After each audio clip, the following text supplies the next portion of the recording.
What's going on, folks, and thank you for tuning in with me to another edition of the True Capitalist Radio broadcast. And, of course, I am your host, the man they call Ghost, and once again, I want to thank you very much for tuning in with me. This is episode number 588, baby. That's right, number 588 for all the folks that are keeping track of the True Capitalist Radio broadcast. And before we get into anything else, I'd like to remind everybody to please spread this show link around like wildfire and let everybody know that True Capitalist Radio is in effect and in the house. And we are live every Monday, Wednesday, and Friday, 6:30 p.m. Central Standard Time, right here on the official website of the True Capitalist Radio broadcast. And it is, and I'm loving this, baby, because I'm independent now. You can get to my official website by typing in your browser right now, ghost.report. All right, that's as simple as that. You got to type that in your browser, ghost.report. Add that to your bookmarks, add that to your favorites. And by the way, folks, follow me on my only social media that I have on the internet. Any other social media anywhere else is fake and gay. All right, it's fake and gay. Anyway, folks, you can get there. My official social media is at Gab, folks, the last bastion of freedom of speech on the internet today. If you don't have yourself a free account on there, but I don't know what the hell you're doing. Anyway, once again, you can get there by typing in your browser gab.ai. That's the social media. That's Gab. And you can follow me there under the name Politics Ghost, okay? All one word, no underscores. Politics Ghost is the name to follow on Gab.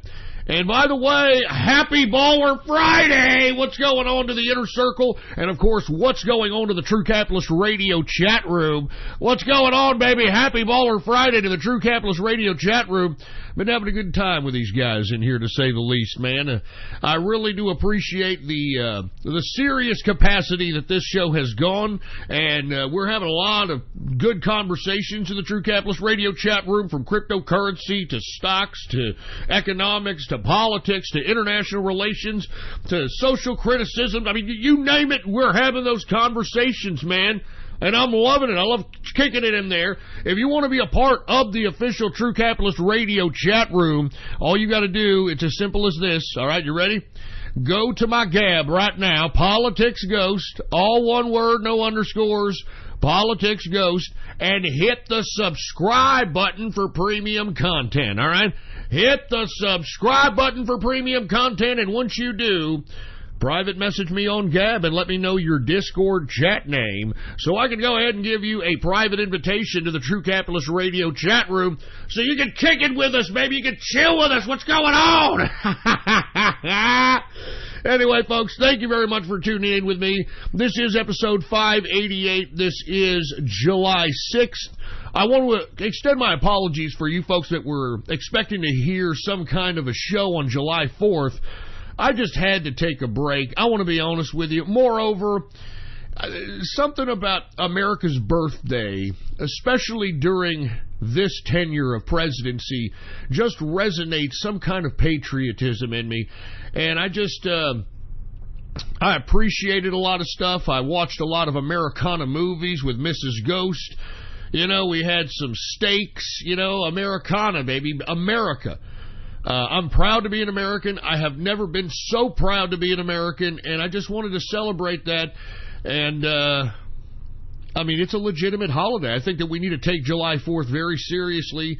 It's more than just popping fireworks and having barbecues. It's appreciating the freedom. I can't emphasize that anymore. Appreciating the freedom that is accorded to us by the Constitution, by our Bill of Rights, and I had to take the day off. I couldn't help it, and that's why I did so. I hope that you appreciate that. If not, I'm sorry. What can I do for you? I'm sorry about that, all right?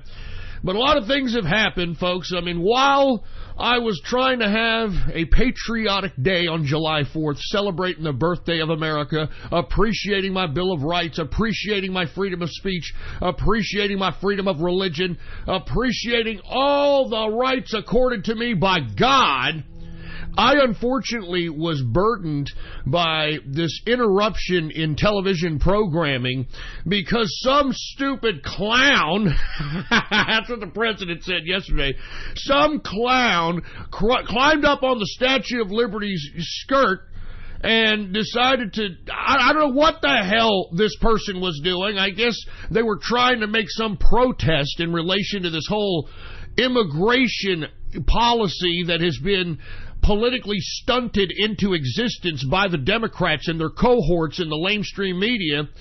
And I just can't believe that there was so much media emphasis, and not to mention, did you see what the NYPD or whoever the hell was in charge of getting this lunatic down from the Statue of Liberty? Did you see the amount of resources, time, effort, and energy? I wonder how much that cost the taxpayer of New York City. But that's besides the point. I'm digressing here, folks. What happened? All right? What happened when we have somebody, and look, they were speculating. I was looking at this at some YouTube video that was actually posting this, and it was, simulcasting a bunch of live broadcasts of the actual event. And we couldn't tell if it was a man, if it was a woman, if it was a tranny, if it was a pansexual, sexually androgynous, two-spirited, whatever. But lo and behold, folks, did you read about this? It's a mumbuku. It's a mumbuku. And for you folks that don't know what a mumbuku is, that's my vernacular. That's my word for those that come from Africa. I mean, of course, not everybody from Africa is like that, but a group is defined by its majority. Whatever, I'm digressing. Some broad from the Congo, once again, that we graciously let into the country, now is just thinking she can just get up on Lady Liberty's skirt and just, protest for immigrants on America's birthday. I mean, you couldn't get any more slap in the face. And I'm telling you, folks, this is starting to get more and more dangerous as days go by. And remember who instigated this violence. Remember who was calling for violent confrontations. Remember who are the ones that were out here trying to get to their base, that they need to go out there and harass, violently confront people who happen to be pro-Trump.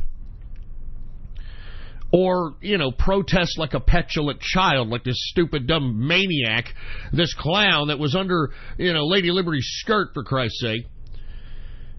But once again, we graciously let this person in, and she's from the Congo, some Mumbuku, of course, and, now she's climbing up Lady Liberty's skirt. Now, aside from this call for violence, we're starting to see episodes of it, folks. Have you seen this recently? And I am embarrassed to say that I don't know if y'all folks are familiar with this, but there was a couple of 16-year-old kids that were hanging out at a Whataburger. And let me tell you, if you haven't eaten a Whataburger, I don't know what the hell. I mean, they don't pay me to say that. I'm telling you, it's good stuff. All right, classic Texas-style burger. I'm telling you, 100% beef. It'll fill you up. Anyway, some kids were out there kicking back at a Whataburger, at night, 3 16-year-old kids, looks like you're all American kids, of course, white. And one of them happened to be wearing a Make America Great Again hat. And this was in the town that I am residing in, folks. I hate to fucking admit this. This is the town I'm residing in San Hambonio, Texas. And the reason I call it San Hambonio, because everybody out here is a fat, juicy, snorlaxed ham. But this happened in San Antonio, Texas. All right, 3 16-year-olds kicking it at a Whataburger. One of them has a Make America Great Again hat on. And, of course, some loser in this town, because let's be honest, the person that went up to these poor kids, you could just tell. And listen, the inner circle, the capitalist army, we did some extensive research on this individual, found out everything about him. And this guy, 30 years old, all right, doesn't know whether he's coming or going. Okay, now, before I digress into that, let me explain to those of you that don't know what's happening. There's a lot of people in the international community that aren't aware of this story. So anyway, we got these 3 16-year-olds eating a Whataburger at night, and some I guess you can call him Hispandex individual, decides to take it upon himself and yank the hat off of the 16-year-old kid. This is a 30-year-old Hispandex, all right? Just unprovoked, going up to these kids, yanking the hat off of one of these kids, and then taking the hat, taking the kid's drink, and then just throwing the ice, throwing the contents of the drink at the kid. These poor 16-year-olds are just in shock that this is happening in some unprovoked assault. And this Hispandex, this 30-year-old Hispandex guy, which is now identified as, what's his name? Chemo Jimenez. He decides right after he dumps the contents of the soda on the 16-year-olds, he walks out. I guess he's Pancho Villa that just raided a goddamn, some village and, pillaged and raped everybody. He walking out, with some kind of a Pancho Villa strut, stealing the kid's goddamn Make America Great Again hat. Luckily, the kid in this day and age, and let me tell you, it's kind of a double-edged sword with cameras everywhere, right? But this kid had the common sense, and the modern sense, I should say, in this selfie generation, to pull out a camera phone and record this maniac conducting this crime while he was doing it. And as a result, the police didn't even have to do the work, baby. The internets, especially those of us on the right, all right? Those of us that were a part of the summer of digital chaos of 2016, all right? We did what we had to do to go out and identify this criminal, because this is a complete, just unprovoked attack. And how and why was this maniac inspired by this? Well, let me just give you a little bit of a background here. This guy, Chemo Jimenez, we've done some background searches on him. Of course, a lot of this is very easily to find online. This person is a 30-year-old nothing burger. Okay, he was a door guy at a bar on St. Mary Street out here in San Antonio. Now, I want to be completely honest with you. In this area of St. Mary's, and it extends from St. Mary's probably to Main Street and San Pedro, this kind of, I don't know, the Bermuda butthole triangle, or I don't know what the hell you want to call this area of San Antonio, but everything is gay, okay? Everything is gay. I'm not talking about like I'm making fun of it like it's gay, like it's stupid. No, everybody is LGBTQY789er357 Verga. All right? They're all gay. Everything is gay in there. So, first and foremost, I'm going to make an assumption, because we have found that he wasn't even a bartender. From what I understand, he was a door guy. He was a door guy at one of these St. Mary Street bars. And like I said, folks, you can look at it on the map, from St. Mary Street to Main Street to San Pedro, that little freaking Bermuda butthole triangle area is all gay. It's all gay. I'm not all gay, all day, all the way. I'm not even kidding.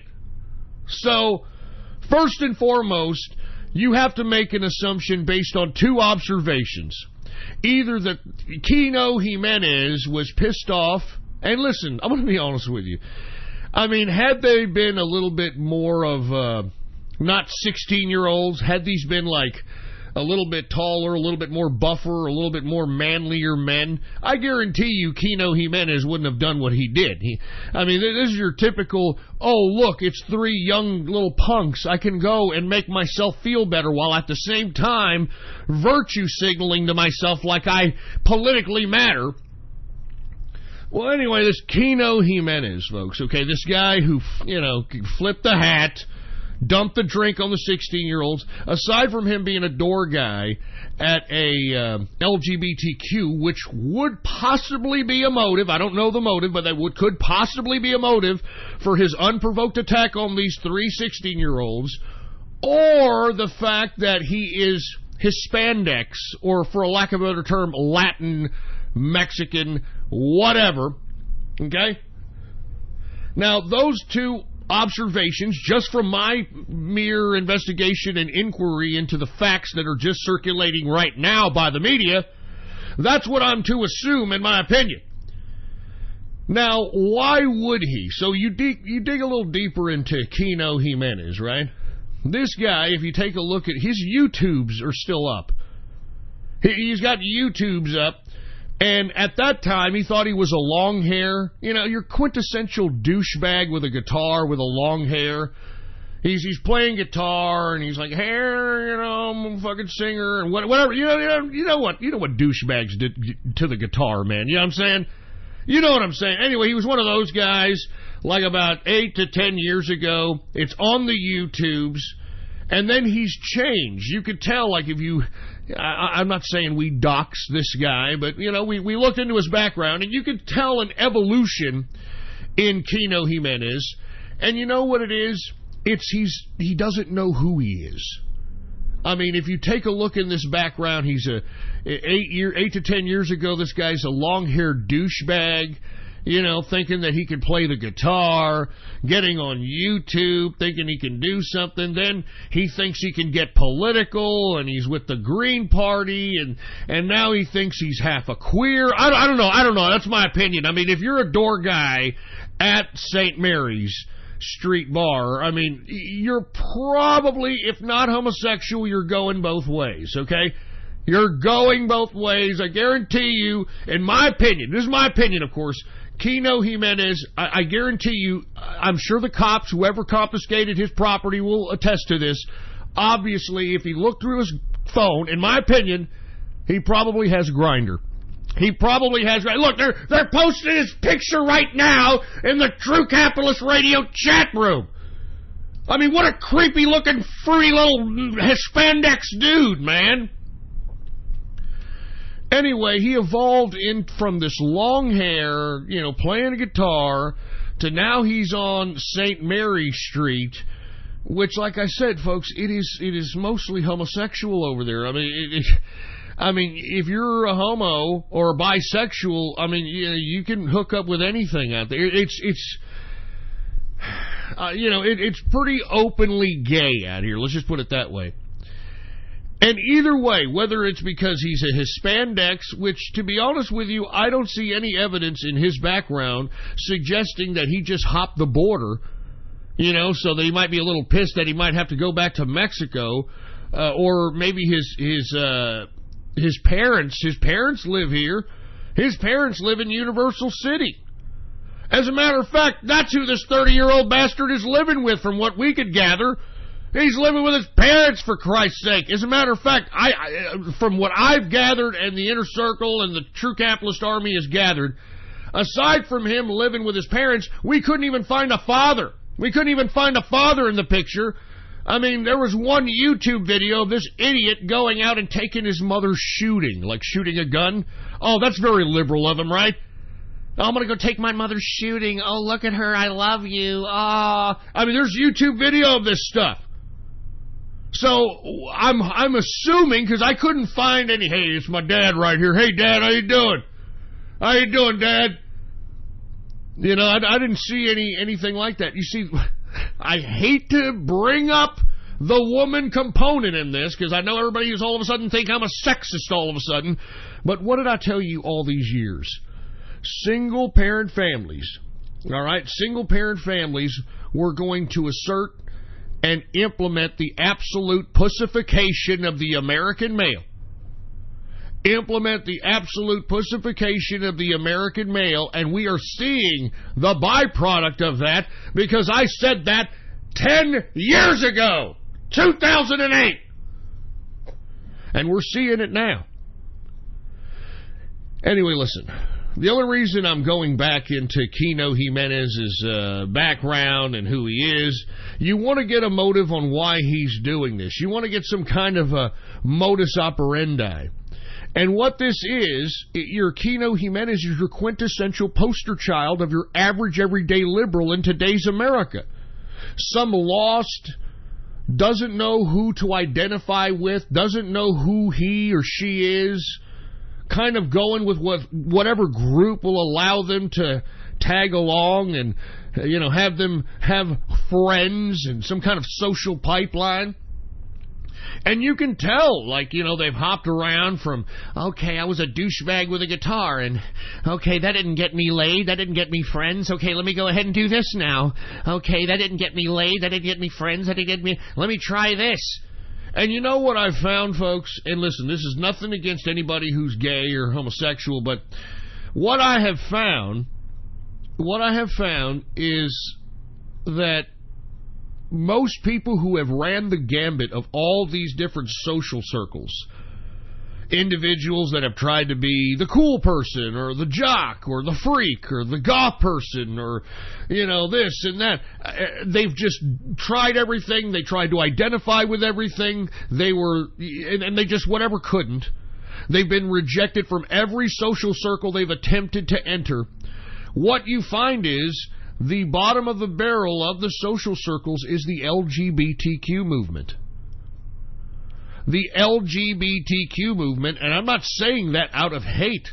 I mean, that's what people are doing. Bottom of the barrel, below mediocre people that can accomplish nothing, not even accomplish nothing from themselves, but not even identifying who they are as a person. And back to this Kino Jimenez, this is a perfect example of your quintessential liberal, man. They don't identify who they are. They don't know who they are. They were a long hair 8 years ago playing a guitar. Now they're fruiting up, or I don't know, they're a door guy in a predominantly homosexual area of town. Come on, man. You can't change like this. And this guy, I don't mean to go off on a tirade or a soliloquy here, but this goes to you people that are from Generation X all the way to the millennials. Okay? You idiots need to identify who the hell you are and not let the selfie generation or social media carve out who you think you are. Because once you understand who the fuck you are, then no one can touch you. But if you don't know who the hell you are, then you're going to not only let everyone touch you and rape you, but you're going to go into every fucking social circle thinking that, well, maybe I can find some friends here. Maybe I can do this here. Maybe I can find a date here. No, you can't. You have to identify who you are. And once you identify who you are, you don't change who you are. You don't want groups of people saying, oh, well, I knew him. He was this nutcase loser that thought he was a goth guy. And then you got these other groups of people, well, when I knew him, he was fruiting it up, servicing glory holes. You have to be able to know who you are. And this pool of people that not only do they not know who they are, but they are just filled with a mind of nothingness. This is who the left and this is who the Democrats prey on. That's why Maxine Waters, as old of a hag, low IQ, don't get me wrong, just like the president said, but she's not low IQ in calling for violence.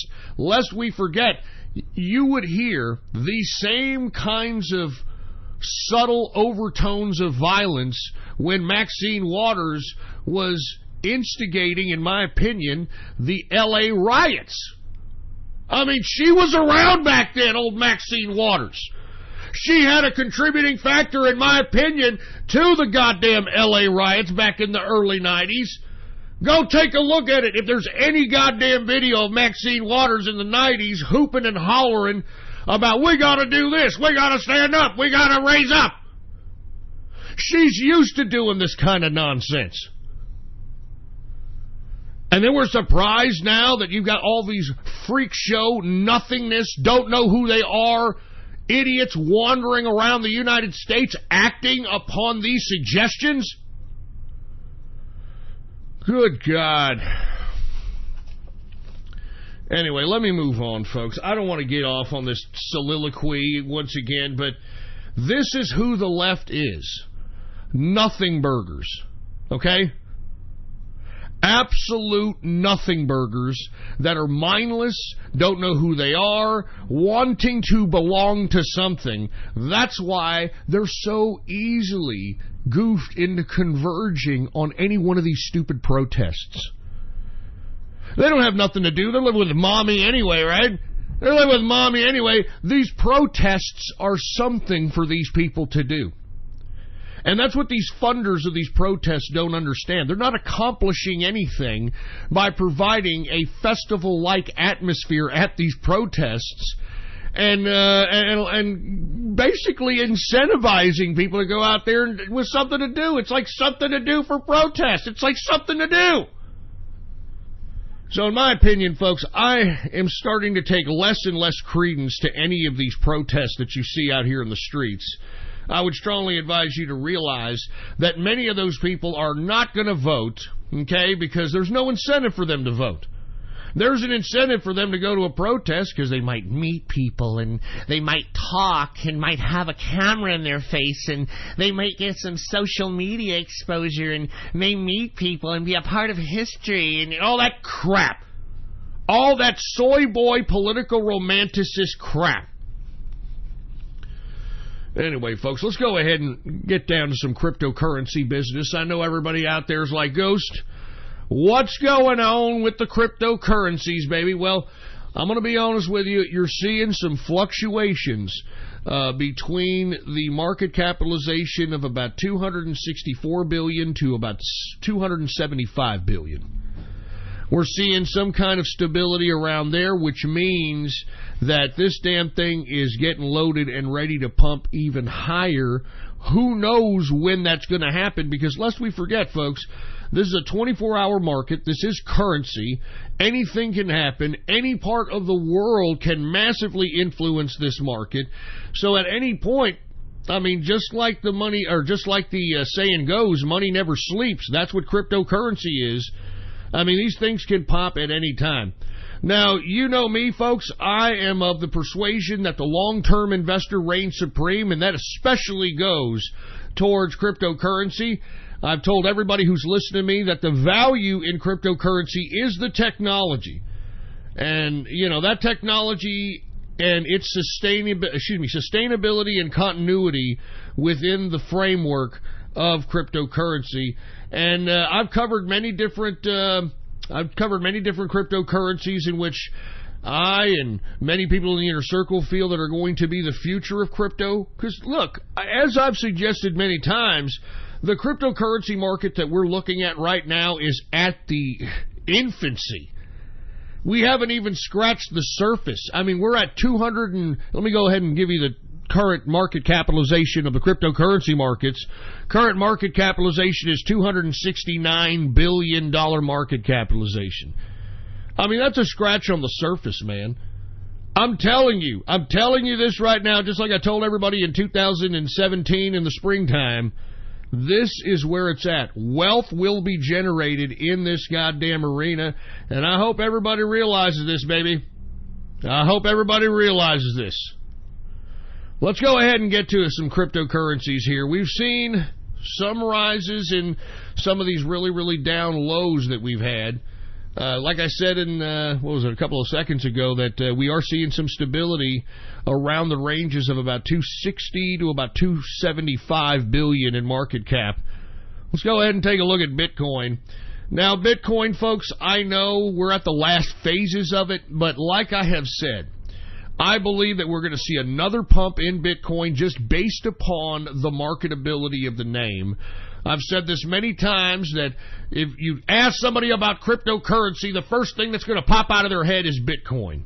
And because of that top-of-the-mind marketing, I mean, you can't buy that marketing. People are automatically going to buy that first when they're taking their first dive into cryptocurrency. Because it's what they've heard. They've heard it on the TV. They've heard it everywhere. They've heard probably Billy say it at the damn Thanksgiving table. They've heard it everywhere. So I personally believe that we are going to see another bump in this. People are predicting fucking ridiculous amounts of peaks here. I mean, I've heard 25,000 at the end of the year. I've heard, 100,000 by 2020. I mean, calm down, all right? Calm down. Now, I understand that over-speculation in Bitcoin will bring another rise in the price, but at some point, people in the market are going to realize, what are we investing in Bitcoin? What is cryptocurrency, and, what makes the value of it?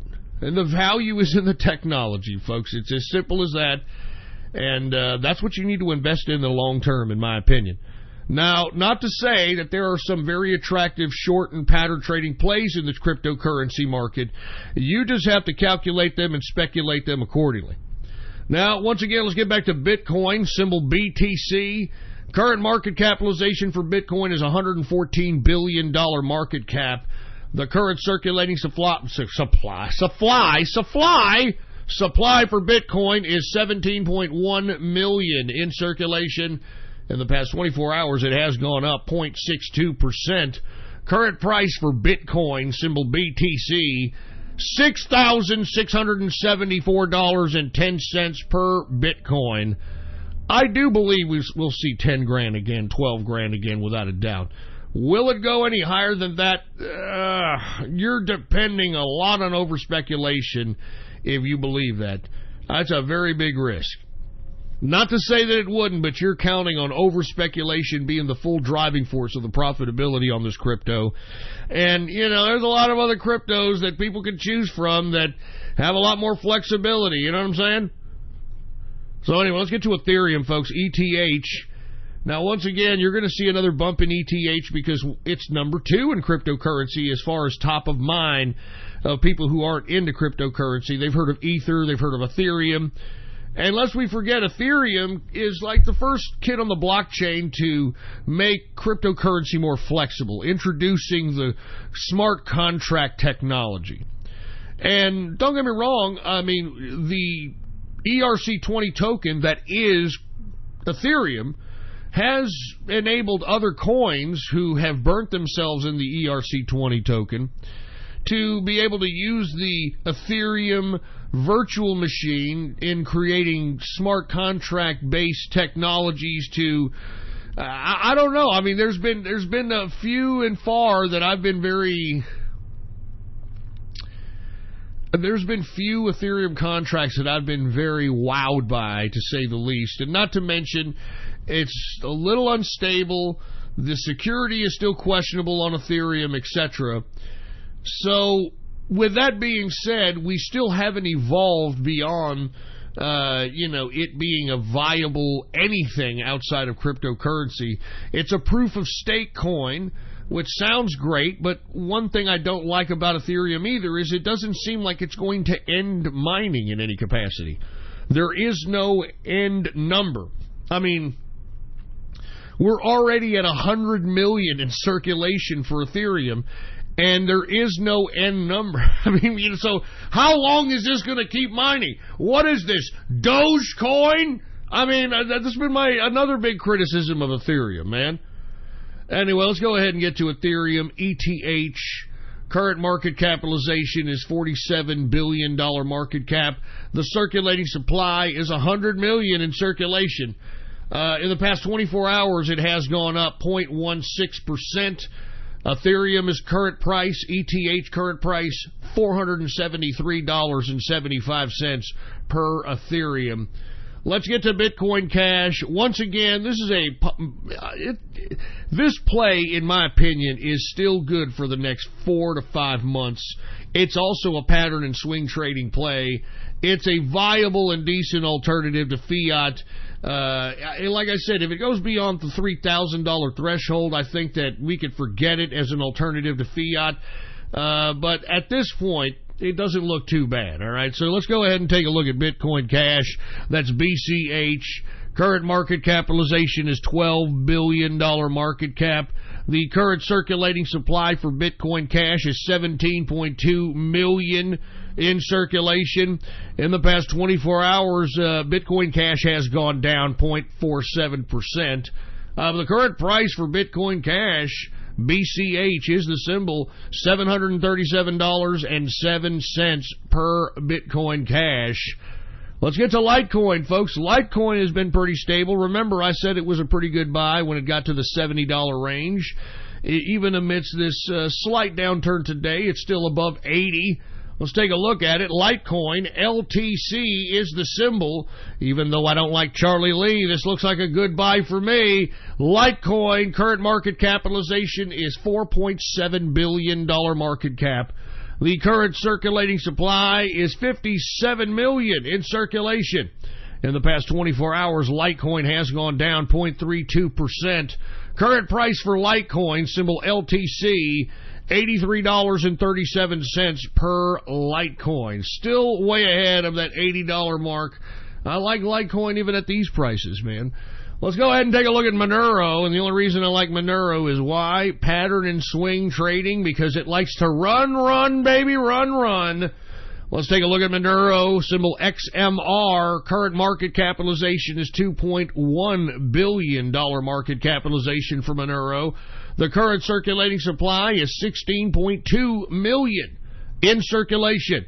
In the past 24 hours, Monero has gone down 2.93% decrease. Current price for Monero, symbol XMR, $134.01 per Monero. Let's get to Dash. Once again, low circulation, high fast transaction speed, low transaction fee. I like Dash. DASH is the symbol. Current market capitalization is $1.9 billion market cap.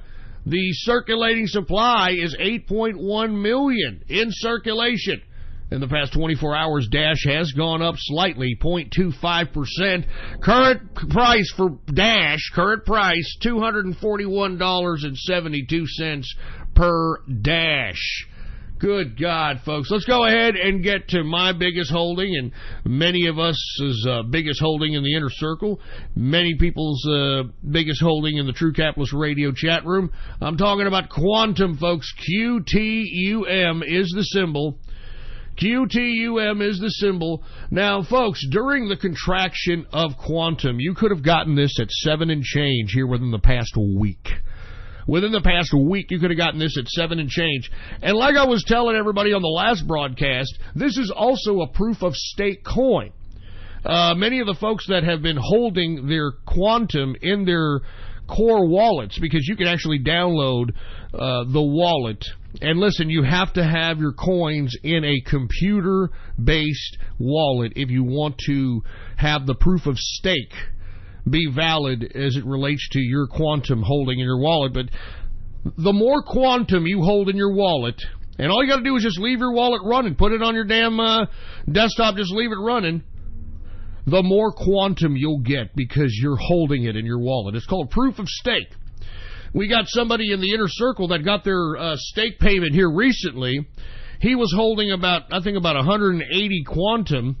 He just got a proof of stake, his stake payment, of like 3.25 Quantum for holding his 180 Quantum in his Quantum Core wallet, baby. I mean, you understand, this is more than just a value investment. I mean, this is like you're getting more Quantum for holding the Quantum.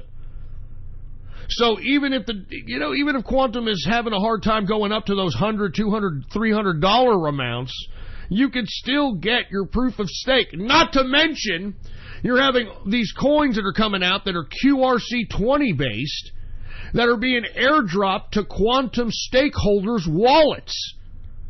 And we've talked about a few of them in the past. Bodhi was recently the last one that was airdropped into Quantum wallets.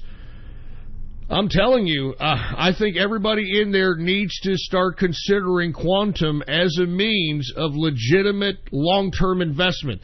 Aside from the potential growth that I, myself, and the inner circle are anticipating with the rise of Quantum price, the proof of stake is great. It's unbelievable. So I would strongly advise people, man, to take a look at this. This is why it's our biggest holding. We're making Quantum for holding Quantum. We're making Quantum for holding Quantum. Anyway, let me continue going here. We got Quantum. Symbol QTUM is the symbol, folks, okay? QTUM is the symbol. Current market capitalization for Quantum is $816 million market capitalization.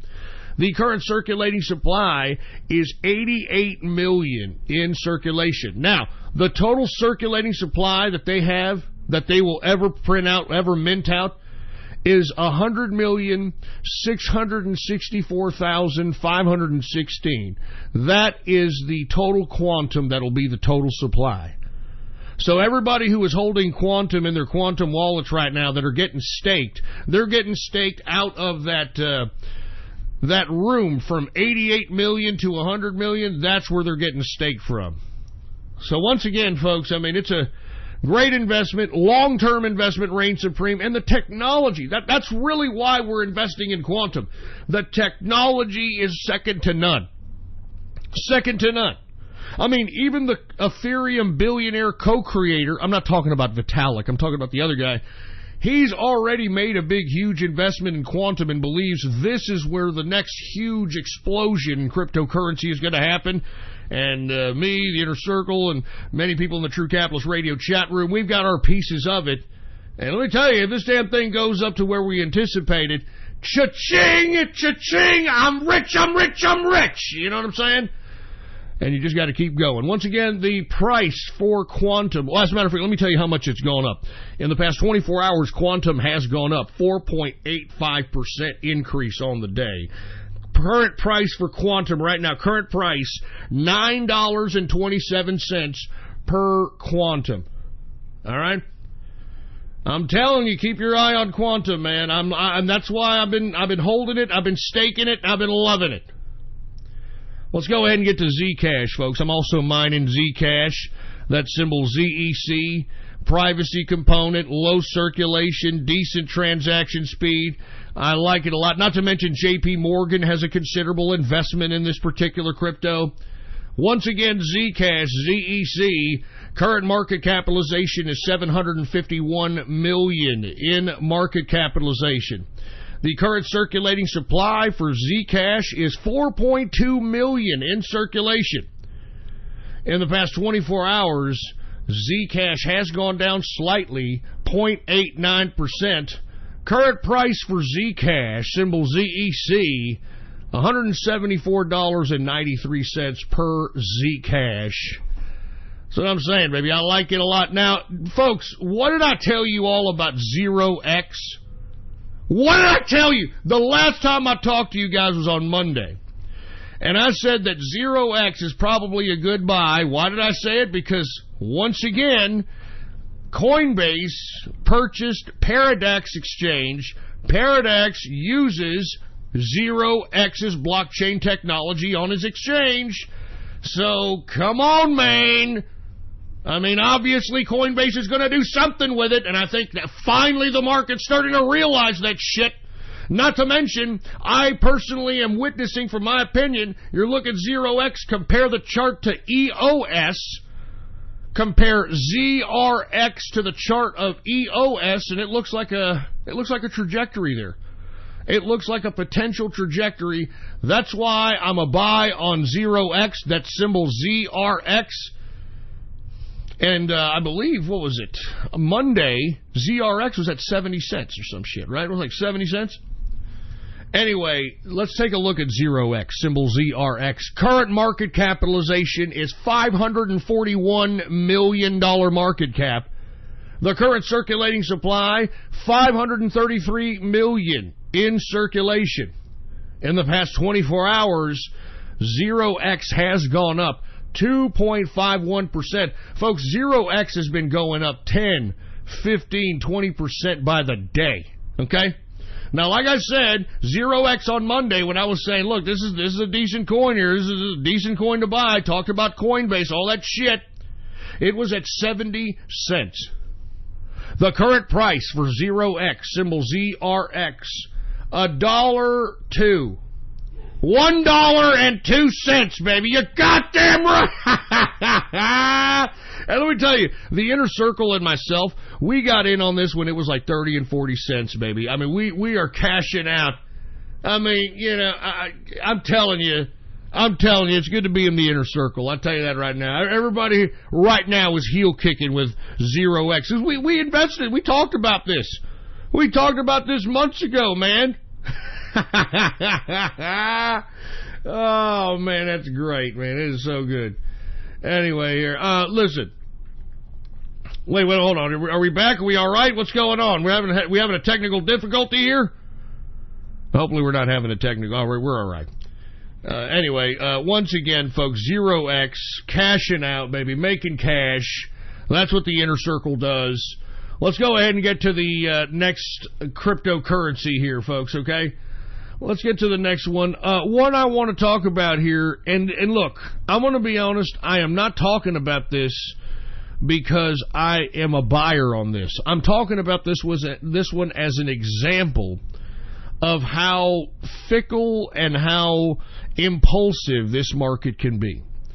Now, I'd like everybody to look at Ethos, symbol ETHOS. Now, everybody and their brother in the Inner Circle and the True Capitalist Radio chat room was like, Ghost, what about Ethos, dude? It's going up. It's up 100%. I mean, dude, what the hell's going on? I mean, let's be honest. The only reason that Ethos came out and went out like a bat out of hell at 100% is because, first of all, there was a minor contraction in the market, so everybody was looking to put their fucking money wherever the hell it wasn't losing. Secondly, Ethos put out a wallet. They put out a wallet. And that wallet put out is what caused, believe it or not, 100% fucking increase in this stupid coin. And I didn't want to cover this coin, folks. I've had so many fucking people saying, Ghost, come on, dude. You know, this has got to be it. This has got to be the one that's mooning. It's got to go. I'm like, look, I'm not commenting on this one. I'm not a buyer on this one. I mean, if you didn't get in on this pump, don't get in on it now. Now, I'm sure a lot of people did not take my advice, because if they did, they would be, safe. If they didn't, they'd be shit out of luck.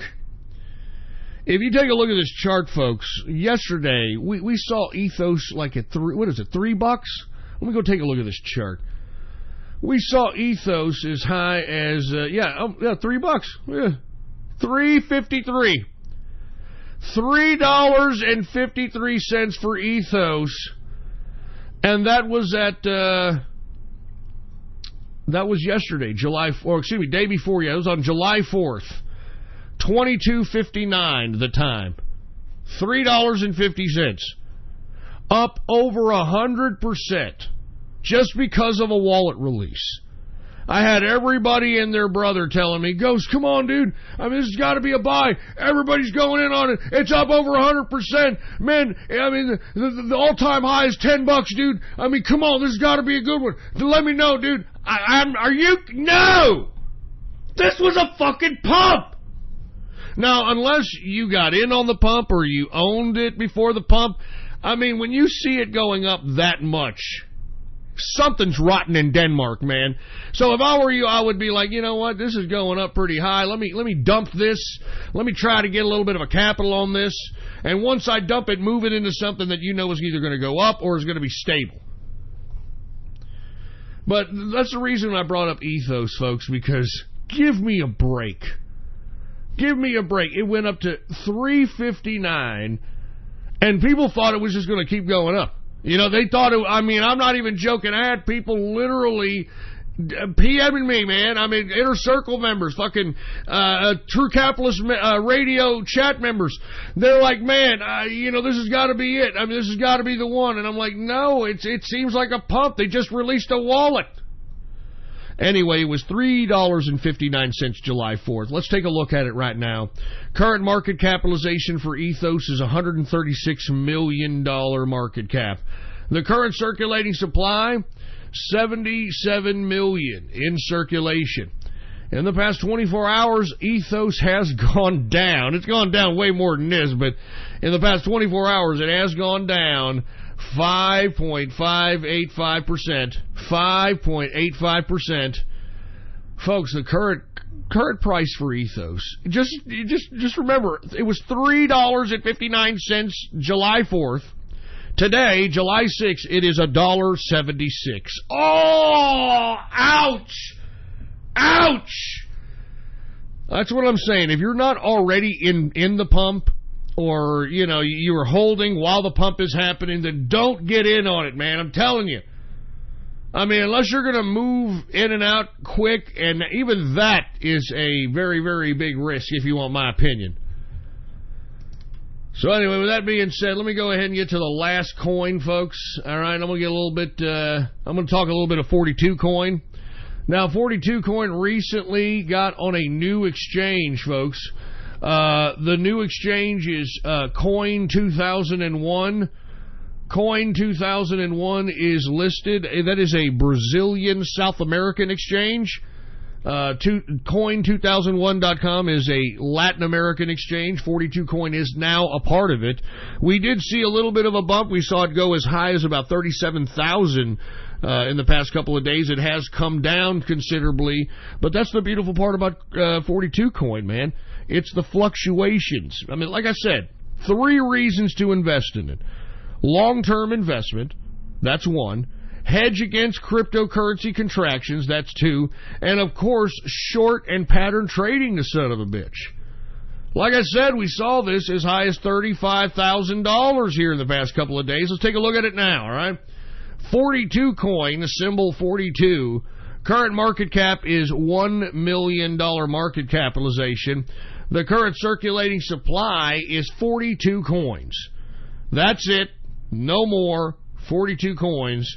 In the past 24 hours, it has gone down 10.34%. Ouch! But remember, folks, I'm telling you this right now. I mean, we are in a situation here where this damn thing, look, I can't say anything because now, you know, the cryptos are being regulated, and I can't really say too much that we know on the inside of the 42 coin circuit. So just what you're seeing here with the addition of 42 coin on the Coin 2001 exchange is just the beginning, all right? All right? It's just the beginning. Anyway, current price, all right, current price, $24,971.10 per 42, baby. You understand? Anyway, folks, let me go ahead and get to the stock market here, because I know everybody wants to talk about the stock market. You got the business media talking about all the tariff wars, all my tariff wars that, you know, it's going to cause a recession or whatever the fuck they say that's going to happen. Folks, did y'all take a look at the stock market today? Does it look like the American investor, the Wall Street investor, is scared about tariffs? All right? I mean, seriously, you think the American investor is scared about tariffs, for Christ's sake? Look at all the good news that's coming out, for Christ's sake. We got great job numbers that came out today. I mean, the American economy is booming. I mean, they're talking about potential 4% GDP growth for this quarter, for Christ's sake, man. I'm telling you this right now, man. I mean, these dumb countries, these so-called allies of ours that think that they can play some hardball with us on this tariff war, I mean, we'd be more than happy to take them to war, all right? And we're doing it. I'm glad Donald Trump is doing it. Did you know today was the deadline for China to come up with some kind of a deal before we start implementing tariffs on their goods? And that's exactly what POTUS did. That's exactly what President Trump did. He put and imposed a 25% tariff on $34 billion worth of Chinese goods. Yes! And you know what POTUS said? We'll increase it if you don't want to play ball with us, boy! Now, of course, the Chinese, they came back and decided that they were going to, you know, bring their own tariffs. Oh, you're going to bring a tariff to us, Donald Trump? Well, we are going to do a tariff on you. We're going to do a $34 billion tariff on you now, motherfucker. So here you have China reciprocating with a $34 billion tariff, I guess to mirror what President Trump did. And what are they doing? Let's be honest. What are they throwing tariffs on? They're throwing tariffs on their own fucking food, because all they do is purchase agrarian products. That's all they do. I mean, China doesn't purchase anything pertinent from us. It's all food. Now, is it going to affect the American farmer? Maybe.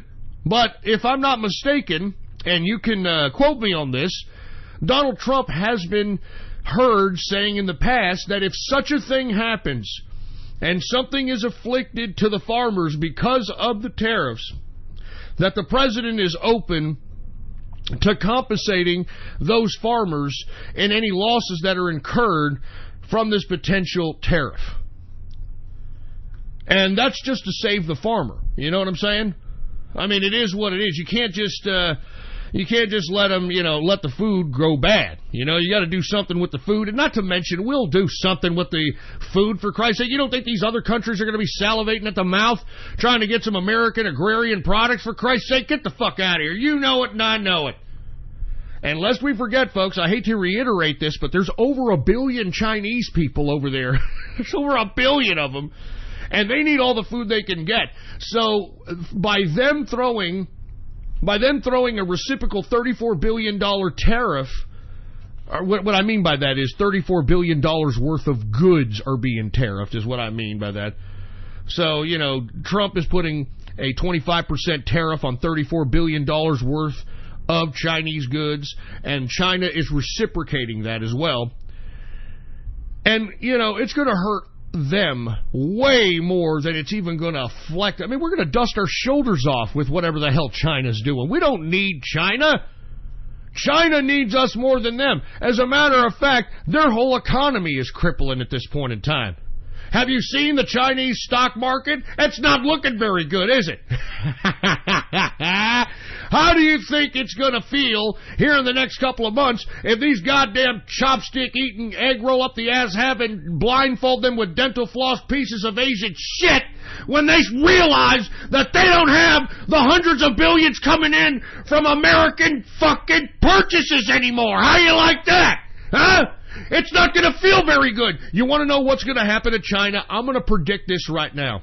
If China wants to play hardball, if China wants to stand fast and play this little tariff war with us, we are going to win. Because if you're going to implement tariffs on us, you're only starving your own country. And by the way, how is China going to supplement the $600 billion the United States sends there on an annual trade deficit basis? How are they going to make up $600 billion? They can't! They can't do it!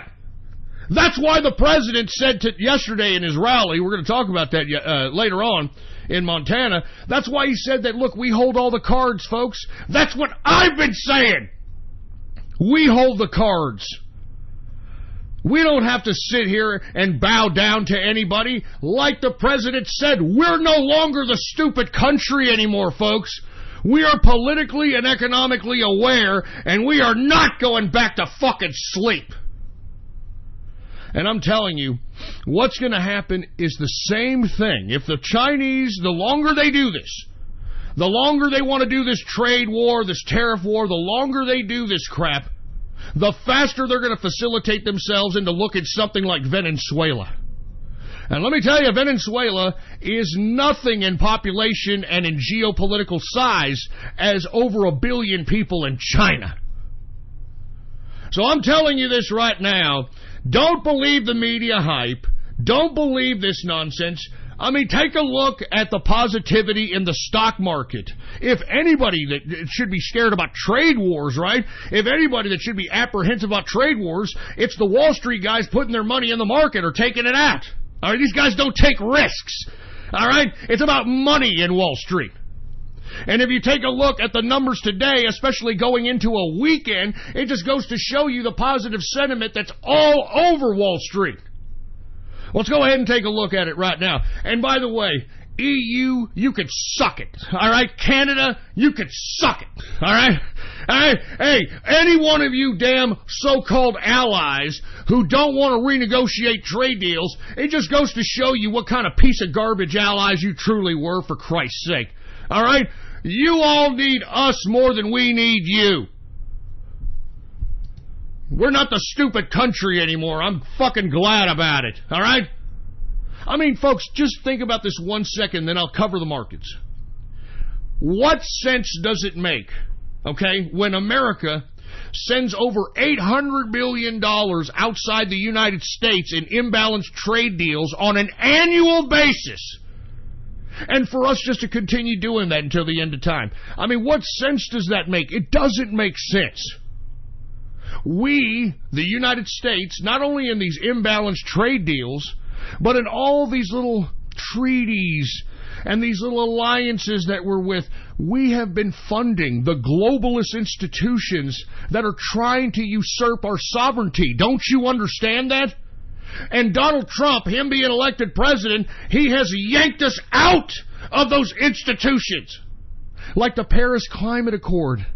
They package the Paris Climate Accord like it's, oh, we're going to save the world and carbon footprints and global warming and all these stupid, dumb pseudo words that get these dumbass leftists, circle jerking amongst each other in virtueness and virtue signaling.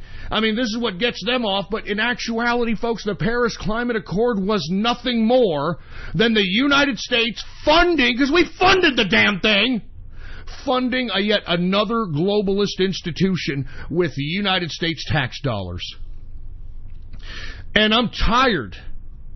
As a taxpayer and as an American, I am tired of my money going out to create globalist institutions that are attempting to usurp our sovereignty.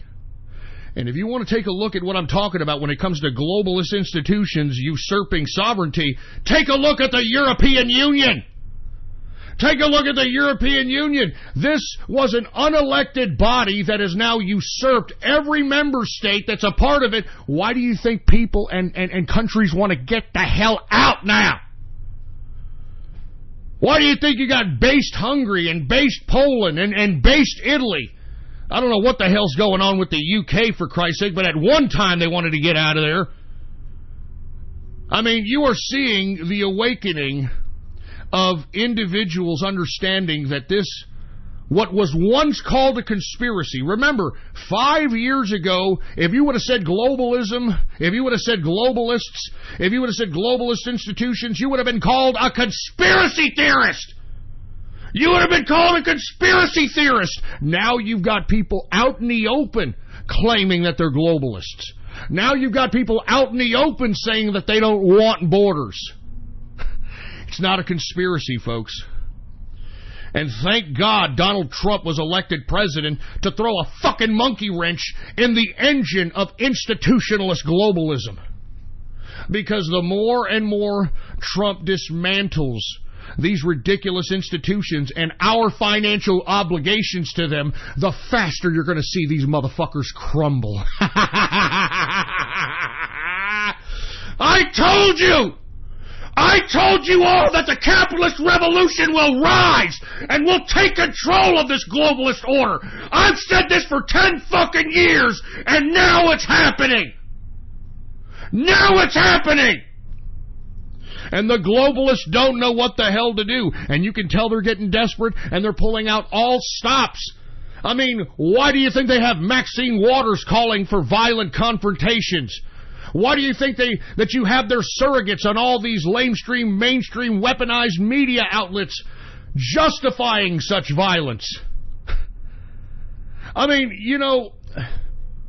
it was said here recently that, or not said, it was reported, that there was a man arrested for threatening Senator Rand Paul and his family. This man claimed that he was going to chop up Rand Paul with an axe, and they went down and arrested him. When they were discussing this on CNN, I forgot this dumb Hispandex little portly fat broad's name. Little portly Hispandex broad. She tried to justify why somebody would want to chop up Rand Paul. Why do you think they're going full throttle with this? The globalists would rather see America crumble in civil war than to have us be a superpower once again to thwart their communist globalist takeover of this goddamn world. And anybody who has their eyes closed to that observation, you're a fucking idiot. You're an idiot. So bring on the tariff wars, all right? Bring it on! You all have more to lose than we do. So what? The $800 billion stays in America. Great. We can have more wealth generated. We can have production generated in this country. People will want to start buying American products again. Jesus Christ, man. And not to mention intellectual property. I mean, what does America produce prior to, of course, the initiation of production of steel and aluminum and coal by the president? But prior to President Trump, what did America produce? We produced absolutely nothing but cheeseburgers and entertainment. And what is entertainment? It's content. That could include something entertainment content. That could mean an application. That could mean software. It could mean a lot of things. Intellectual property.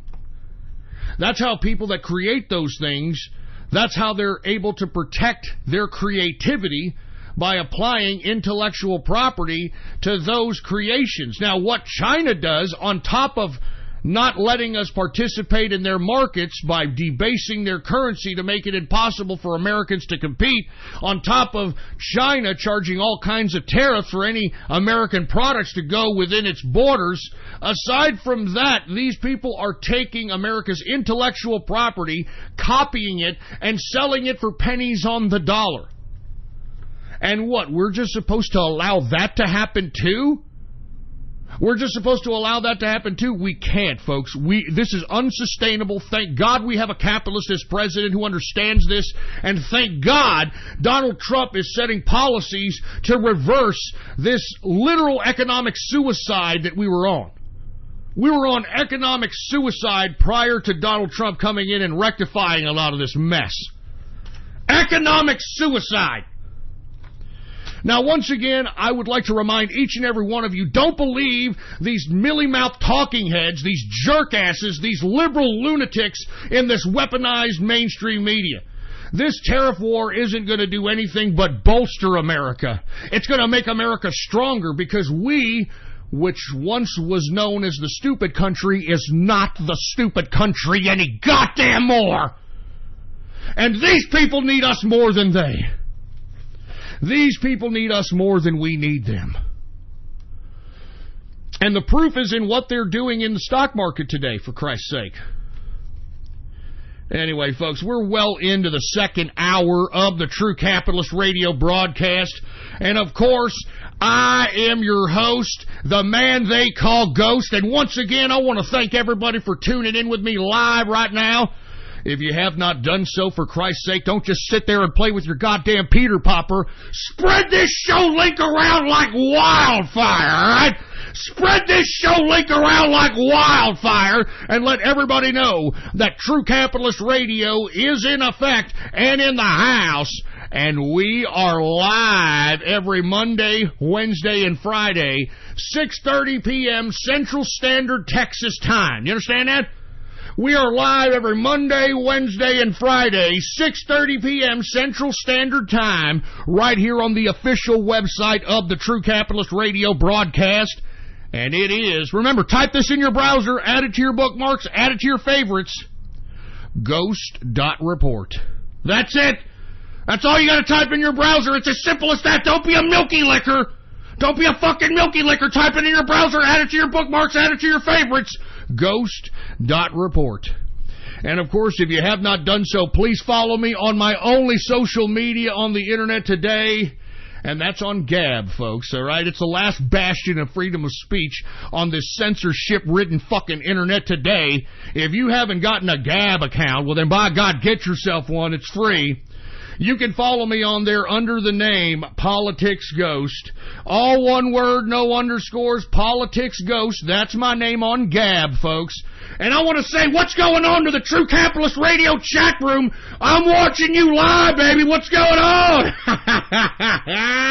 Hey, if you want to be a part of the True Capitalist Radio chat room, all you've got to do is go to my Gab account right now, Politics Ghost. All one word, no underscores, Politics Ghost. And hit the subscribe button for premium content, all right? All right, I mean, it just hit the subscribe button for premium content. And once you do, once you hit the subscribe button, private message me on Gab and let me know your Discord chat name, and I will give you a private invitation to the True Capitalist Radio chat room. It's that damn simple. Now that we've gotten that all out of the way, let's go ahead and cover the stock market so we can move on with the rest of the broadcast on this Baller Friday. Woo! Anyway, once again, folks, forget about all this little scary talk in this weaponized media about recessions or bad economy because of this trade war. Folks, we are rectifying what we should have rectified decades ago. And the proof is that the stock market right now is in the positive. So all this garbage that the lamestream media is talking about, oh my God, tariff wars, and we don't know what's going to happen, and it's going to affect the American person. It's bullshit, all right? It's milky liquor bullshit. Let's go ahead and take a look at the Dow Jones Industrial, all right? Dow Jones Industrial is up 99.74 points, a percentage increase of 0.41%. Closing out the Dow Jones Industrial at 24,456.48 points for the Dow Jones Industrial. All right, I mean, look, the freaking Wall Street guys, look at them. All positive. They're buying into a weekend, for Christ's sake. They're dusting their fucking shoulders off with any of this goddamn tariff talk. You assholes out there, you want a tariff war with the United States? Well, bring it on. Bring it the fuck on. China. The EU? Oh yes, we are from the EU. Yes, and we're going to put the tariffs on the Americans. Yes, and there's nothing they can do about it. Yeah. Shut up, you Euro cuck bastard! Sit there and shut your stupid milly mouth up. You want a tariff war with us? Well, then bring it on! Bring it on! For Christ's sake, America's not going to be the goddamn pushing ground of the world, for Christ's sake. You understand that? America is going out, we're kicking ass, we're taking names, for Christ's sake. You want a piece of America? Then bring it on! Bring it on! You son of a bitch! Yeah, I'm telling you, I'm not joking around. You damn idiots out there in the international community, you better fear America. You better fear America! Let's take a look at the S&P 500. The S&P 500 is up 23.21 points, a percentage increase of 0.85%, closing out the S&P at 2,759.82 points for the S&P 500. We've got the NASDAQ. It's also up, folks, 101.96 points, a percentage increase of 1.34% increase on the day. Closing out the NASDAQ at 7,688.39 points for the NASDAQ Composite. I'm telling you, Wall Street is not fretting any of this goddamn so-called trade war crap. And that should tell you everything. That should tell you everything. Anyway, let's go ahead and get to some commodities out here, right? Let's see if the so-called tariffs are going to affect anything in the commodities. And even if it does, that means what? Cheaper goods for us, all right? Go shove it up your goddamn ass, China.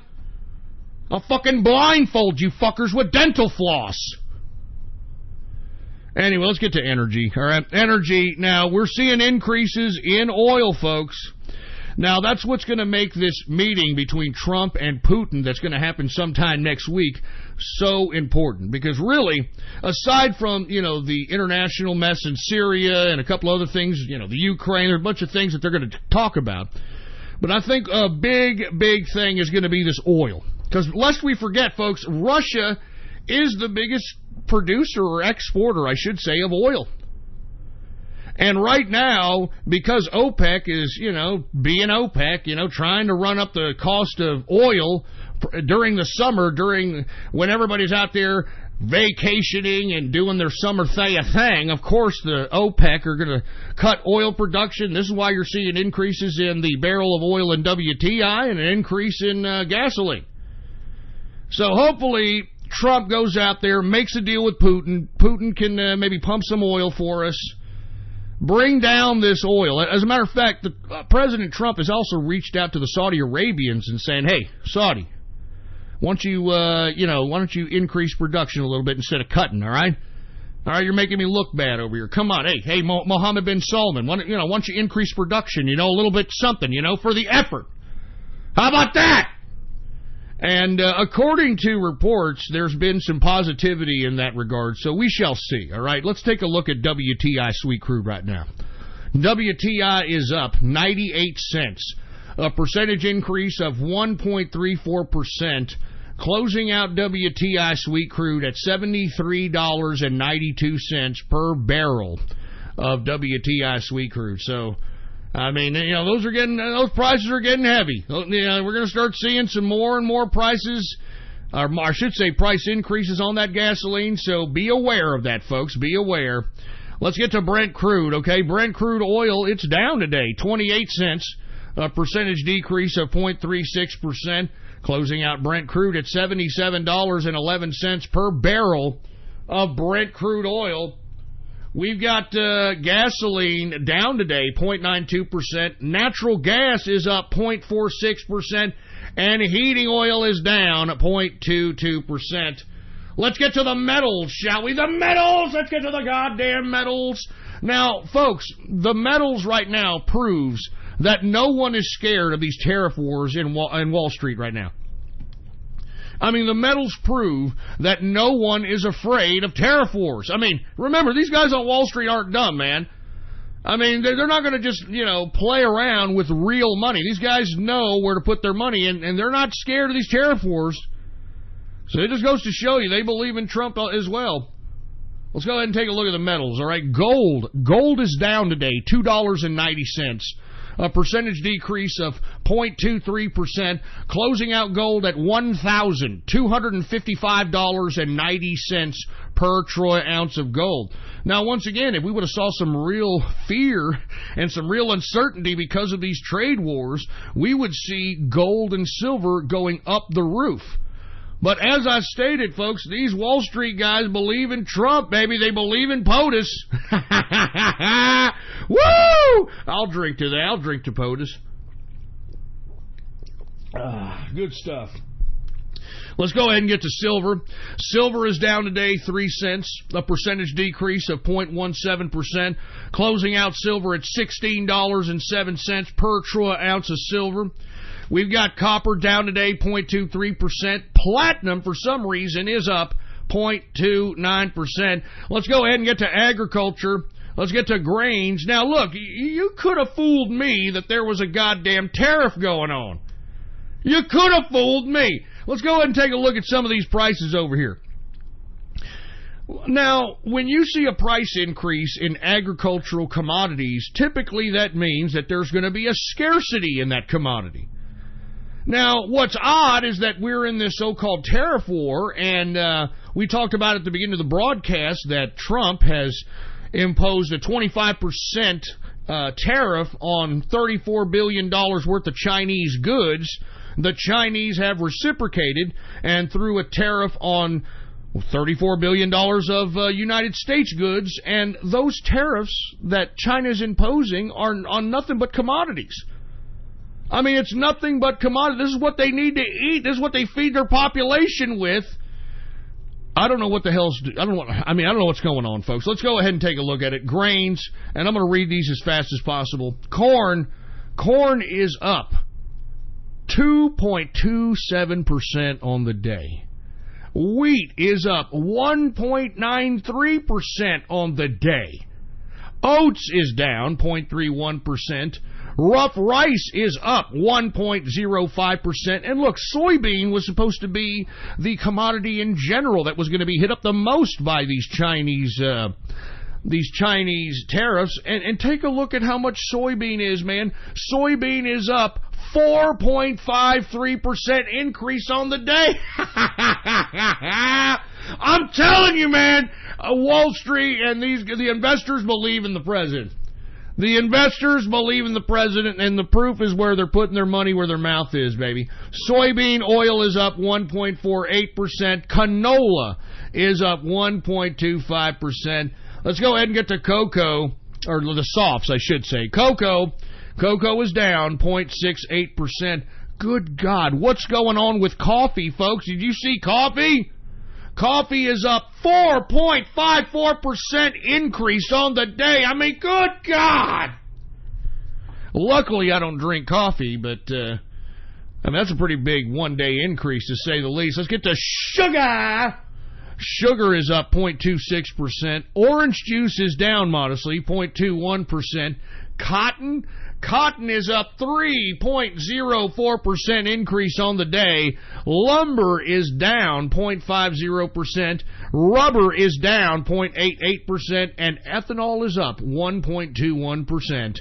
Let's go ahead and get to the livestock, shall we? We've got live cattle unchanged on the day, folks. It is unchanged. We've got cattle feeder down modestly, 0.25%. And folks, before I get to lean hogs, I would like to remind everybody in America that we need to make America beautiful again. And the first thing we need to do is get people, their fat asses, up off these hover-rounds. I mean, have you seen grocery stores? They have like 10 of them there at the front, for Christ's sake. 10 hover-rounds so that fat asses can get on them and do their obese salt, sugar, and fat shopping. I'm sick of it. I'm so sick of it. Use your fucking feet, fatty. All right? Use your fucking feet, fatties. Jesus Christ, you know what I'm talking about? These fucking fat Snorlax bastards with back tits and cellulite dripping off their waist and onto the floor and shit. You know what I'm talking about? These people, they're not even walking. They're riding around in a hover-round, man. You know, every time they back up, beep, beep, beep, beep. Look, these are the people that we have to do this to. I'm talking about the ham bone movement, man. We've got to do it. We've got to do it. And what I'm asking people to do is don't confront these fat, disgusting pieces of Snorlax crap. Don't make fun of them. Don't confront them. I'm not asking anybody to do a damn Maxine Waters over here, so don't confront them. Just walk by them, all right? Walk by them and just go, ham bone. Fat, greasy ass, sticky ass, smelly ham bone. That's it. That's it. All right? It's as simple as that. That's all you got to say. I mean, and they'll get the fucking point. I mean, I hope. I wish. I hope. Just Jesus Christ, put the fucking fork down, fatties. We're just trying to make America beautiful again. That's all I'm saying. Anyway, lean hog. All right, lean hogs are down 1.68% decrease on the day. And that, my friends, is the markets for your ass. All right, I'm glad we're done with the markets. Maybe it's a Baller Friday. I hope everybody's having a good Baller Friday. I know I have. Once again, my apologies for not kicking back with you guys and doing a broadcast on July 4th. But I had to celebrate the birthday of America. I had to celebrate that we are a country that still has rights that are accorded to us by God that can't be taken away by some usurping political institution that's made for global communism like the EU or anything of that capacity. Anyway, folks, let's just go ahead and get right into it. Let's talk about the President of the United States. Did y'all see his massive rally yesterday? Epic rally in Great Falls, Montana, baby. I mean, he was going all out. All out, man. I mean, there were so many zingers in that damn speech. It's your classic Trump rally, man. It's the essence of 2016, man. And he was pulling out the rally call. He was putting out the call, baby. He's like, look, we've got to have the same spirit of 2016 that we have today. We have to have it. I mean, he went as far as to saying, and I'm quoting, he tells the crowd, he says, get your ass out there and vote. Get your asses out there and vote. What a madman. And then after he said, get your asses out there and vote, he said, yeah, I could be presidential. I could. And then he mimics a, Mumser square, politician, your squeaky clean politician and shit. I mean, I love this man. I'm telling you this right now. He's rallying the troops. He's out there trying to emphasize the importance of the 2018 midterm elections. And that's what I'm trying to do with this broadcast as well. That's why this broadcast took a serious turn instead of focusing in on being entertainment for autists and tards and crap. We have to be serious, folks, because the left, they're dead serious. I mean, look at how vehement and violent they're getting. They are dead serious. We have to be serious. Because if we're not serious, they're going to take control of the government again. And you all remember Barack Obama's tenure. You all remember Barack Obama 1 and 2. Everybody being a bunch of welfare recipients out here, no economic opportunity, people having to juggle around 1, 2, 3 part-time jobs because Obamacare was prohibiting companies from hiring full-time. I'm telling you, folks, it was bad. Is that what you want to go back to? You want to go back to that? You want to go back to that? Anyway, once again, yesterday, beautiful rally in Great Falls, Montana by the president, telling the crowd to get your asses out and vote. And I hope that you take that to heart, man, because we need each and every one of you to go out and vote in the midterm election. I'm not kidding. We need the Make America Great Again policy to be just full-fledged, going into the House and Senate and being passed without any goddamn questions about it. And we need to elect people that are going to help Trump in asserting that Make America Great Again capitalist idea, for Christ's sake. I'm tired of these anti-American obstructionist Democrats who have no solutions, and their whole objective throughout this first tenure from 2016 to 2018 is obstruct and do nothing. Obstruct and do nothing. I mean, is this what Democrats are going to literally live and die with? Obstruct, do nothing, and get as politically left radical as we possibly can? Nobody in America wants leftist radicalism, you dumbasses, but for whatever reason, the Democrats are going that direction. The mainstream media is trying to propagate this idea, and we have to stop them. We have to stop them! Do you understand me? Damn it! It almost seems as if nobody's listening and everybody's just kind of, you know what, I'm going to go ahead and play my video games, dude. Oh, yeah, I don't have time to vote. Oh, yeah, I'm going to watch my cartoons, dude. Yeah, I don't have time to vote. Oh, yeah.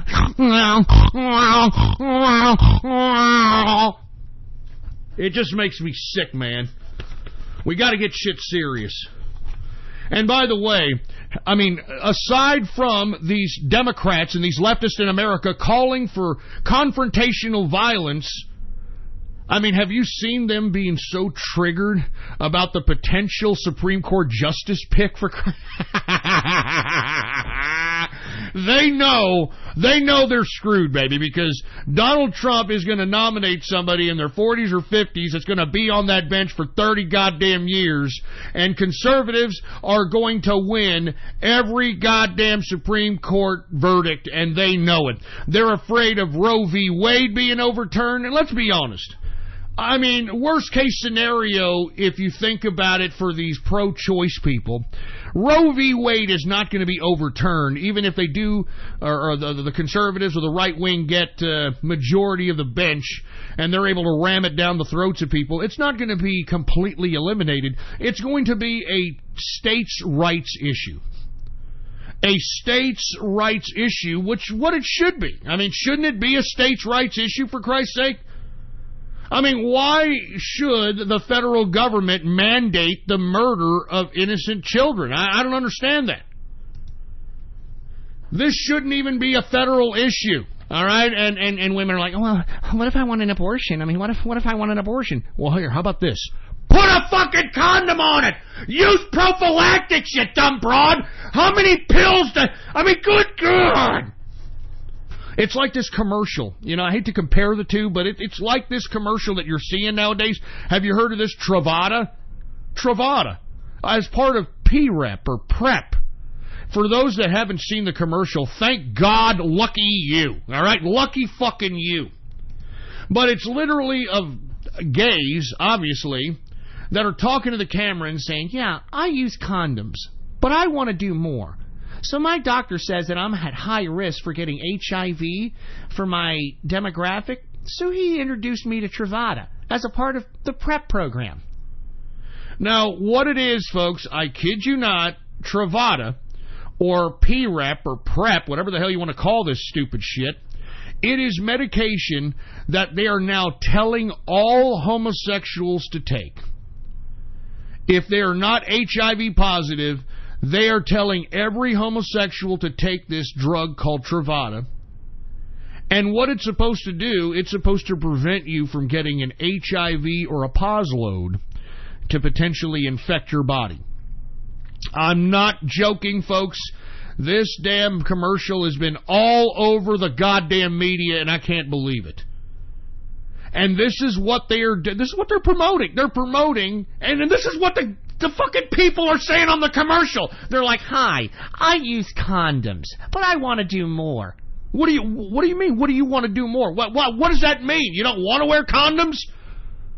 I mean, that's irresponsible even for heterosexuals, homosexuals. I mean, I don't understand how and why this is happening. How is this responsible on any level? Fuck the well, that came out wrong. Forget about the whole homosexual thing, all right? I mean, it's wrong in general to say, hey, look, we've got a pill that you can take daily, so you could just go ahead and let anybody ejaculate inside your body without any kind of repercussions of HIV-positive infection. I mean, how is that responsible? Can somebody explain that? And they're fucking prescribing it to every gay. Every gay out there. Oh, are you gay? Well, I'm going to prescribe you Truvada, okay? Truvada, you're going to take it once a day, and it'll prevent any kind of HIV infection. If you just happen to, for whatever reason, you take a pos load, or you're in the heat of the moment, I mean, the only reason I bring that up, folks, is because it's the same thing with women and abortion. Like, I need abortion. I just have to have it just in case. Just in case what? I mean, you allowed some man to ejaculate inside you, for Christ's sake, and then 9 months later a freaking baby comes out? I mean, folks, let's just take a step back here, okay? And I hate to, interject with this soliloquy about this, but it bears repeating, okay? Now, in this modern-day America, we have, with all due respect, laws that prevent women from being unwantedly penetrated. We have rape laws, rightfully so. So by our laws and the definition of our society, the women have the entire sole responsibility and the decision-making on whether or not they're going to have a man penetrate their body. Am I correct? It's up to a woman to drop trowel, open wide, and allow a man to penetrate her body. Am I correct? Because if she's not wanting to do that, then that would be rape, correct? Correct. I think we get this. Now, with that being said, if the woman has the power in the acceptance of coitus or sexual liaisons, then why is it that it's the man that's burdened with the child support or whether or not the child is going to be aborted or not? I find it funny that, women are all about pro-choice, pro-choice, pro-choice. And then when the man's like, well, look, maybe we got to get rid of this, I'm a little bit too young to be a father, or, we're too young. The woman has the decision to whether or not she's going to keep the child or not. Now, how is that equality? How is that any kind of equalness or it isn't, folks. That's what I was saying on the last broadcast that I have taken mountains of criticism for, okay? People think I'm anti-woman now and all this crap. Look, I'm not anti-woman. I am just merely discussing things that I have observed throughout my life, okay? And in my personal view, women they have bitched themselves into a protected class. They bitched and moaned themselves into a protected class. There's nothing equal about men and women in modern-day America. Women get the children in divorce, even though they're the ones that could be fucking around and, being whore bags or whatever. They get child support once they get the children. They get 50% of whatever's in the divorce. They get to put the child on SSI or one of these goddamn programs if the child happens to be sick, to get some autism bucks or whatever. They play the child support lottery system, alimony, the whole 9 yards. I mean, this judicial system and our legal system was created this way to incentivize women to divorce men so that they can create this illusion that they're independent on their own and they can do anything a man can do. And you see, even though all these women obliged and went the direction in which the laws were prepped for them, for lack of a better term, they're still unhappy. And this is what I was simply stating on the last broadcast, is that now that women are over 60% of the workforce, they can do anything a man can do now. They have the protected class of being a woman. They've got domestic violence laws that turn men into complete soy boys. They've got the whole schmear. They got everything, right? And yet they're still fucking bitching. That's my fucking biggest point about women. They're leaders of countries now. They're CEOs. They can raise the children on their own. They can do whatever the fuck they want. They can be slut bags. They can be muff divers. They can do anything they want. And guess what? Women are still bitching and moaning. They're still bitching and moaning. All right? And moreover, every time that any woman is put in any kind of leadership, what do we have? We have mere emotional incompetence. That's what we have with women leaders, okay? Pure emotional, impulsive incompetence, and it makes me fucking sick! It makes me sick! And because I'm highlighting this, because I'm merely stating my observations, I'm a bad guy all of a sudden, huh? I'm a bad guy with the fucking feminists and the women out here. Oh my God, Ghost, you're a lizard. You're a snake. You're a misogynist. Yeah, well, I'm a misogynist. Why don't you massage these nuts? All right? I don't give a shit. I don't care if anybody thinks I'm a fucking misogynist. I don't care what anybody thinks of me. You can't deny the observation that I'm putting forth on this broadcast. I mean, what's the latest goddamn woman leader that's a joke right now? The New Zealand Prime Minister? Have you heard about this fucking slut bag, for Christ's sake? Oh, you know what, I'm the Prime Minister of New Zealand, and you know what I'm going to do? I'm going to get pregnant while I'm leading the country, I am.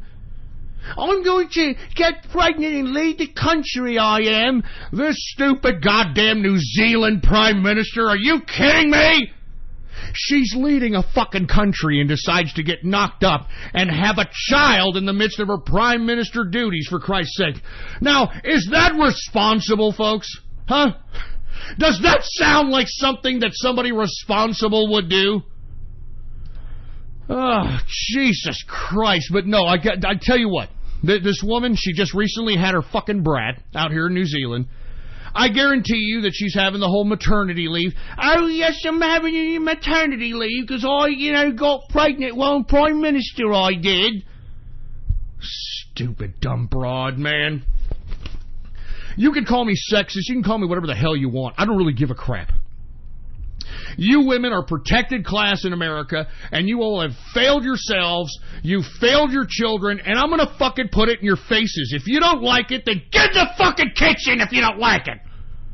If you don't like it, get in the kitchen. Make me a sandwich if you don't fucking like it, you stupid broads. Jesus Christ, I'm sick and tired of you. Sick and tired of you women out here that are completely asserting the absolute pussification The absolute and utter pussification of the American male out here. No wonder we have so many faggoty soy boys out here. Have you seen the new smile in today's soy boy America? Have you seen the new smiles that people take whenever they're taking little fucking selfies and pictures? Have you seen the new soy boy smile? It's a wide open mouth. That's the new soy boy smile in today's soy boy America. A wide open mouth like they're ready to have something inserted in it, and it's probably the flesh flute. Jesus Christ. Oh, God, it makes me sick. It makes me sick! Makes me fucking sick! Look, I didn't mean to get off on this soliloquy, but I'm just saying, okay? And listen, for you women that are out there, I know that there's exceptions to the rule. I'm not saying women can't be capitalists, but let's be honest, all right? You take a look at the track record of women leadership. You take a look at the track record of women in general. It's not very good, all right? It's not very good. And with all due respect to women in America today, you all are bitching and moaning so much that you are now turning generations of males into homosexuals, okay? I'm not even kidding, man. Did y'all hear about this? I might as well talk about this now. Have y'all ever heard about this? People from Generation Z, all right? The Generation Z, the one after Generation Y, Generation Z... what does it say? Only 2/3 of Generation Z identify exclusively as heterosexual. Can you believe that? Oh, yeah. Thanks, women. Thanks, women. I gotta read this. I'm sorry. This is straight out of the Telegraph.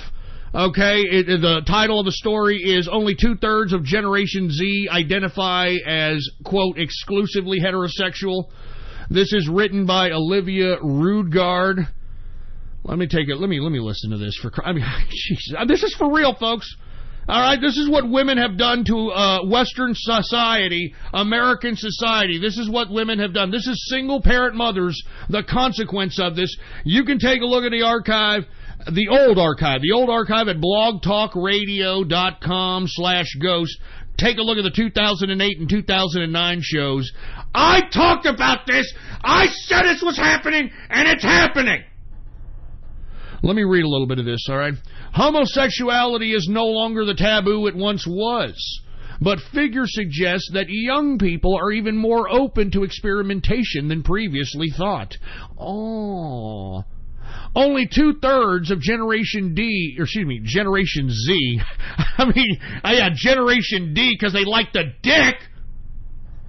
Anyway, only 2/3 of Generation Z identify as solely heterosexual, in stark contrast to previous generation, a study has found. Research by IPSOS, I guess this guy's name, Ipsos, that's his name? Research by Ipsos Mori found that 66% of young people aged between 16 to 22 are exclusively heterosexual, the lowest figure in any generation. Among millennials, 71% they say they are exclusively heterosexual, as do 85% of those that are Generation X and 88% of those that are baby boomers. The research group suggested that social media was playing a part, with young people more likely to be aware of different sexualities because of the availability of such information on the internet. Oh! The internet turned me gay. The internet turned me gay. The internet turned me gay. Oh, yay. Jesus Christ, man. Man, the freaking internet are turning the freaking frogs gay. Damn it! Just, you know what I'm saying. Anyway, let's continue on, all right? Researchers said that the statistics showed that the youngest generations that were being affected by... Excuse me, let me repeat that again. Researchers said that the statistics showed that the youngest generation were, quote, being affected by more open and fluid attitudes. You think? You think? That slippery slope that the gays said that would never happen, right? No, there's not going to be a slippery slope, silly. There's no slippery slope. We just love each other. We just want to have gay marriage. We want to be monogamous with one another, and we want to live happily ever after, okay? Oh, my God. Let me continue. Should I continue, for Christ's sake? I mean, I don't even want... You know what? I don't even want to continue. But this is what I'm talking about here. This is what I'm talking about. This right here is a consequence of woman liberation. The absolute pussification of the fucking American male is a consequence of woman liberation. Once we started letting these women vote and then they started burning their fucking bras and muff diving, all of a sudden we just had to be like, oh, look at him, it's woman. Look at him. Oh, I feel so proud for them. They are woman. Hear them roar. Jesus fucking Christ. Look, I'm sorry I went off on that soliloquy, but it just fucking has to be said, man. It just fucking has to be said. I'm sorry. You can call me a fucking sexist, a misogynist, I don't give a shit. I don't give a shit. I'm a capitalist, man. Look, I'm sorry, all right? Let me get back to what I'm supposed to be fucking talking about. I got fucking production notes here. Fucking Christ's sake. I was talking about how the left is being triggered to no end because the president is going to pick another Supreme Court justice. Now, two names are being boiled down to these, who's going to be the pick. Two names have popped up that are most likely to be the Supreme Court pick. That is Brett Kavanaugh, all right, Brett Kavanaugh and somebody by the name of Amy Coney Barrett. Now, both of these individuals are very, very conservative. The problem is with Brett Kavanaugh, from what I read, he had the same type of argument or similar type of argument to Justice Roberts as it pertained to the Obamacare fine for a lack of health insurance. Brett Kavanaugh ruled in his circuit that it was a, quote, tax similar to what Justice Roberts rules. And unless we forget, Justice Roberts was the deciding factor on whether or not Obamacare was going to be law. And unfortunately, for whatever reason, I don't know if they got to him or whatever, but Chief Justice Roberts decided to be the deciding vote on the Supreme Court for Obamacare, and hence Obamacare became law of the land. And that's my biggest criticism of Brett Kavanaugh, who happens to be one of two people being pinpointed and possibly tapped for the Supreme Court justice pick. I do like Amy Coney Barrett. My only criticism of her is that she's a woman. I'm sorry. I'm sorry. Listen, the reason that I'm saying that, look, Amy Coney Barrett being a woman, that it might be to her detriment, look at the two women that are in the Republican Senate right now that could potentially stop the Supreme Court pick for Trump. This next Supreme Court pick could literally be stopped by the two women in the Senate, Murkowski and Susan Collins. We all heard Susan Collins earlier this week saying, I can't vote for anybody who happens to be pro-life. I just want to make sure that my little kooky old ass from Maine remains pertinent amongst the women. Shut up! What kind of kooksters do they have in Maine that they're electing this on a consistent basis to the Senate, for Christ's sake? That's the only reason why I'm a little apprehensive about this Amy Coney Barrett, who happens to be the second choice for the president. I do like her. Apparently she is pro-life, but women, they like to be emotionally impulsive. They like to be a little emotionally impulsive, and they'll pull the whole woman card right at the very end, just like these two bitches in the Senate. They're supposed to be Republicans, Murkowski and Susan Collins. And that's what I'm afraid of when it comes to broads, man, because that's what... Look, I'm sorry to go into the soliloquy again, but that's what broads like to do, all right? They like to cause drama, and they like to be in the middle of it, all right? They like to cause drama, and they like to be in the fucking middle of it. And hence, you take a look at these Republican broads in the Senate, Markowski and Susan Collins, who say that they are not going to vote for a pro-life Supreme Court justice, for Christ's sake. Jesus Christ, man. Sorry, I'm not going to get off on another soliloquy about women, but if it comes down to these two, I would rather choose Amy Coney Barrett and roll the dice with her, because I'm telling you, the ruling that Obamacare was constitutional and the fine, the national fine that was implemented on those that didn't buy health insurance was constitutional, is something that's a little far more dangerous than some broad not being for abortion or against abortion, in my opinion.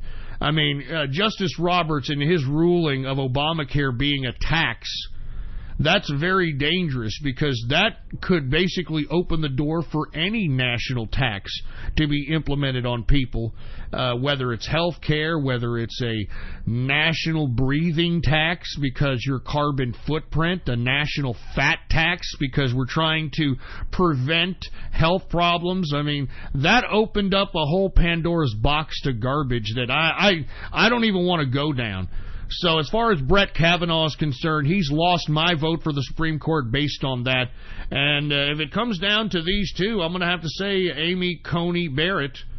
But I would strongly advise the president to entertain some kind of curveball and throw in an Andrew Napolitano or a Jeanine Pirro. Both have been prosecutors. Both have been judges. I think that they would be literally wrenches in the bench and be able to set major precedent, kick some major ass. But who knows? We shall see. What I'm loving about this is that liberals and these leftists are so goddamn agitated about the next Supreme Court justice. The world is going to end for these faggots. Have you heard about it? Oh my God, it's going to be the end of Roe v. Wade and gay rights, and women are going to be thrown back in the kitchen. Oh my God. Shut up and get back in the kitchen, all right?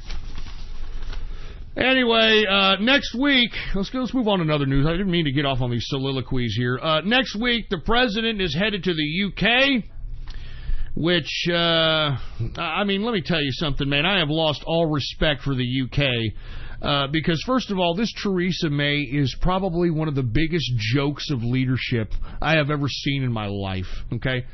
She has completely botched the whole Brexit vote, basically put the power in the EU's hands when it comes to the Brexit negotiation. And not to mention, folks, it has been said that the UK has told the Trump administration that they don't want Trump to publicly meet with Nigel Farage while he's in the UK. Can you believe this? That's an absolute no-no. That they have told the Trump administration that they want no pictures, no kind of public media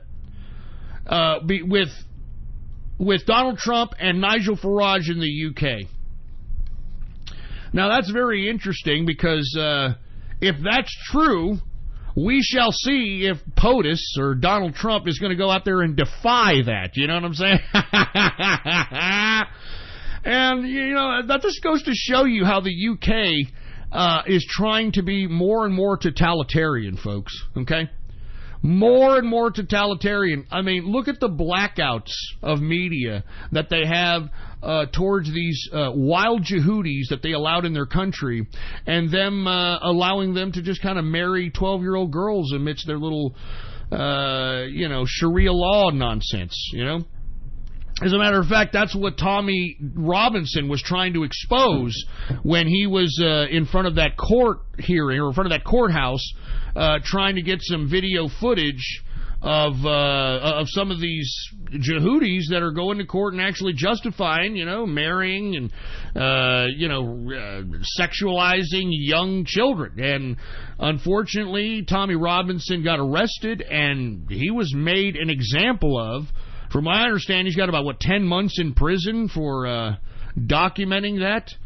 And then they put out a whole media blackout on any coverage of Tommy Robinson within the UK. So that's pretty goddamn totalitarian if I've ever heard it in my life. And now they're trying to tell the President of the United States that he can't publicly be seen with Nigel Farage in the UK. I hope the President defies this, and the first thing he does is make sure that everybody sees him with Nigel Farage shaking hands, having a good old time. Because I'm sick of the UK, man. You can tell that for whatever reason, the majority of these goddamn people out there in the UK, they just want to be communists. They just want to be communists for whatever reason. I can't explain it. Their actions speak louder than words. And I don't know what to say about it. I have no idea what to say about it. I'm a little disappointed. I mean, Britannia was the country that brought in imperialism. It was the one who brought in, how to be a gentleman while slicing your throat. I had a lot of respect for Britannia. Now that they're just allowing their culture, their history, and everything being flushed down the toilet because of leftism and, wild Yehudis being brought into the country, it's just disappointing, man. So I hope that the President defies this and meets with Nigel Farage. Nigel Farage is a true patriot of the UK, and he's a hero. It's obvious. He's a hero that the UK does not deserve. He does not deserve. The UK does not deserve Nigel Farage, man. Anyway, he's going to visit the UK after he visits with NATO. Oh! He's going to visit with NATO at the NATO summit next week. And what do you think that conversation's going to be like? You know what I'm saying? I mean, I'm not even kidding around. What do you think that conversation is going to be like? I'm going to tell you what it's going to be like. He's like, look, you either pay your fair share or we're getting out of here, right? You all are in Europe, okay? I mean, we've been paying, I can't believe we've been paying this, 4% of our GDP. 4% of our GDP is going to NATO, for Christ's sake. And guess where NATO is located? It's in Brussels in a $2 billion facility. A $2 billion facility. Folks, NATO was meant to have these group of countries that belong in this alliance to unilaterally, or I should say multilaterally, go after Russia if Russia attacks any one of the NATO member states. I mean, that's what the whole intention of NATO was. It was an agreement of the United States and a bunch of European nations to act multilaterally if any of these states, any of these nation states are attacked by Russia in the alliance. And folks, we've been doing this NATO thing for, 40 years, 40 plus years. I mean, even longer than that. What am I talking about? I mean, we've been doing it for decades. And, lo and behold, we have to continue to pay. I mean, what was I alluding to earlier? That America has been paying for all this globalist institutional crap. The American taxpayer has been fleeced to, fund shit like the United Nations and NATO and the Paris Accord and all these globalist institutions. We, the taxpayer, the American consumer, paid for this shit. And we're tired of it, and thank God we have an America First president that's telling these Eurocucks that you're not going to continue to fleece America any longer, you fucking Eurocuck pieces of trash. You are not going to fleece America anymore! No more! No fucking more! You're goddamn right. No more. And I hope that what happens is that either these NATO countries come out the pocket and start either funding NATO to the equivalent of the United States, and if they don't, we should just get up and leave. We should just get up and leave and not fund NATO, and that would put even more money in the pockets of the United States. Because remember, these are our so-called allies. And take a look at our so-called allies when we're asking for a renegotiation of the trade deals. And the thing is, just like Trump has stated, we're not asking for an even keel trade deal, like 50-50. We're not asking for that. But you need to take some of this deficit off And that goes for the EU, that goes for Canada, that goes for China, that goes for Mexico. You've got to take a chunk of that off or do something for us. Reciprocate and buy from us, etc. I mean, that's all this is about, man. Jesus Christ. And last but not least of this trip, folks, he's going to go visit Vladimir Putin. Now, I think that this is going to be a defining moment for the president, in my opinion, because it's going to be how the United States plays Putin. Because I'm going to be honest with you. Putin has been playing the world. And everybody thinks, especially these assholes on the alt-right and white nationalist political persuasion of America, they believe that Vladimir Putin is some kind of a goddamn Russian nationalist or something, when, let's be honest, Vladimir Putin is at the bottom of globalism. He's at the bottom of globalism. Now, in this game of diplomacy, what I'm expecting the president to do is not only do something about the Syrian situation and have some kind of capitulation from Russia. Obviously, it's not going to be a full-fledged pullout from the Ukraine, but there's obviously going to have to be something done about that. But for the most part, there's going to be a deal on oil because, as I stated, Russia is the biggest exporter of oil. We're seeing high oil prices in America. The president needs those to come down if the economic productivity that he's generated with his policies in America are able to sustain themselves. So there's going to be a lot of things to be done here. Let's see if the art of the deal... hopefully the art of the deal kicks some ass, all right? I mean, this is going to be a very pivotal point of the president's career and his legacy. So we shall see what happens. This is all next week. It's going to be a big week for the president next week. So for all you news junkies out there, keep your eyes peeled to the news. It's going to get great. It's going to get great.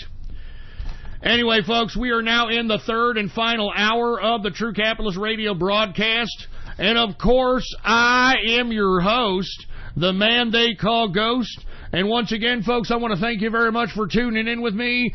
Before we get started on anything else, I'd like to remind everybody to please spread this show link around like wildfire, all right? Let everybody know that True Capitalist Radio is in effect and in the house, and we are live every Monday, Wednesday, and Friday, 6:30 p.m. Central Standard Time, right here on the official website of the True Capitalist Radio broadcast, and it is... All right, you just type this in your browser. Type it in your browser right now, ghost.report. All right? Ghost.report. That's all you have to do. Type it in your browser, baby, all right? Ghost.report. And, go to the blogs. Go to the forum posts. Go to the chat rooms. Let everybody know that True Capitalist Radio is live every Monday, Wednesday, and Friday. All right? And by the way, I want to thank everybody who's contributing out there, who's putting in a little something to the cryptocurrency wishing well that is on Ghost.report. We have had like at least $300 in crypto, contributed to by donors that are out here that want to keep the True Capitalist Radio up and afloat. Now, look, I don't want to depend on that. I appreciate you guys for doing that. I mean, if you appreciate the content or made some cash or whatever, by all means, I do appreciate it. We are going to have some merch coming around the corner, all right? So people can buy some merch here. I'm thinking Monday, what I'm going to do is I'm going to put out a new autograph of yours truly. And you know what, folks? I've got like humongous, like water bottle size, filled to the brim of bottle caps of my favorite German beer. My favorite German beer is Spaten. That is my favorite German beer. What I'm going to do is I'm going to give an autograph, and then I'm going to send you one of those German bottle caps because yours truly not only drank it, but I'm also going to be slapping Germany in the face as well. All right? I'm going to be slapping Germany in the face saying, hey, look, I'm selling stuff of yours and there's no tariffs. How you like that, Germany, huh? How do you like that? So I'm going to do that Monday, folks. And, of course, there's going to be two ways to be able to get them. You're going to be able to get them through Gab, my Gab account, Politics Ghost, or cryptocurrency, folks. And I'm going to get in the 411 about that this Monday. But it is going to be pretty cool, man. I'm not even joking around. And I'm going to make it personalized. Everybody who's seen the autographs that yours truly produces, I'm going to take some time, effort, energy, sign them, maybe even give you a thank you note, whatever, man. I mean, I really appreciate everybody who listens to the broadcast, and I want you guys to have something that I personally had something to do with, that yours truly personally did. So anyway, didn't mean to get off on that soliloquy about that, but we are going to put something out here this Monday, so I hope that I hope you guys look forward to it. Anyway, once again, if you want to be a part of the True Capitalist Radio chat room, all right, the True Capitalist Radio chat room is very easy. Go to my Gab account right now, Politics Ghost, all one word, no underscores, and once you're there, hit the subscribe button for premium content, all right? Hit the subscribe button for premium content, and once you do, private message me with your Discord chat name, and I'll give you a private message, all right, with the private invitation to the True Capitalist Radio chat room, man.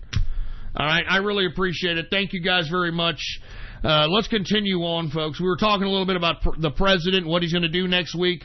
Let's move on to the deadline that the DOJ had to produce 1.2 million documents to several House committees. If y'all remember correctly, the House Judiciary Committee, the House Oversight Committee, and the House Intel Committee, all three have been requesting various documents equating to 1.2 million documents to review relating to not only the Hillary Clinton email criminal investigation, but the Russia-Trump investigation. And, of course, we have had Rod Rosenstein, the Deputy Attorney General of the Department of Justice, and FBI Director Christopher Wray, basically acting like obstructionists, people who are obstructing justice, refusing to oblige these subpoenaed documents, because these documents have been subpoenaed by these various committees, and we've been talking about it for weeks, folks. They do not want to give up these documents.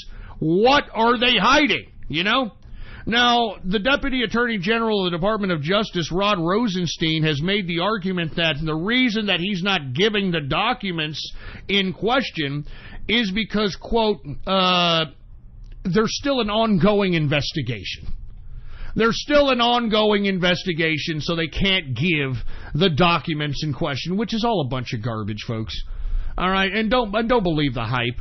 All right, all these House committees have oversight over the goddamn DOJ and the FBI. They have legal authority to view any classified documents necessary, and folks, for whatever reason, the Department of Justice and the FBI refuse to give these documents. Now, lest we forget, today was yet another deadline for the Department of Justice and the FBI to produce these documents. Now, the documents they have produced did not suffice the committees in general. So, folks, there may be, let's see what happens next week. It's Friday. There may be some kind of motion to impeach Rod Rosenstein as the Deputy Attorney General by the House. Now, whether or not it actually makes it through, who knows? But still, for whatever reason, Rod Rosenstein, and look, we all saw his testimony last week. The guy was smirking all over the place. He's smiling. He thinks it's a big joke. He thinks he's untouchable.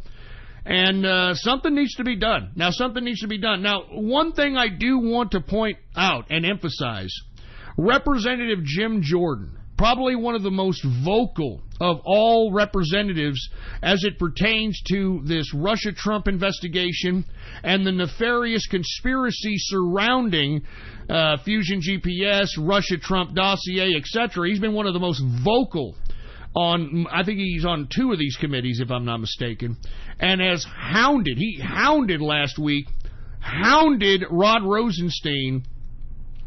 Well, folks, you know how politics works, all right? Jim Jordan, not only was he one of the most vocal in this whole investigation on several committees, but he's also being discussed for a potential replacement of Paul Ryan. Remember, Paul Ryan, the Speaker of the House, is stepping down from not only as House Speaker at the end of this year, but he's not seeking re-election. So you had Representative Jim Jordan out of Ohio as a potential replacement as the Speaker of the House. And guess what? I don't think it's a coincidence that you've got this dirt, all right, thrown down in Jim Jordan's lap about him being so-called silent during his tenure as a assistant wrestling coach about molestation happening on the wrestling team.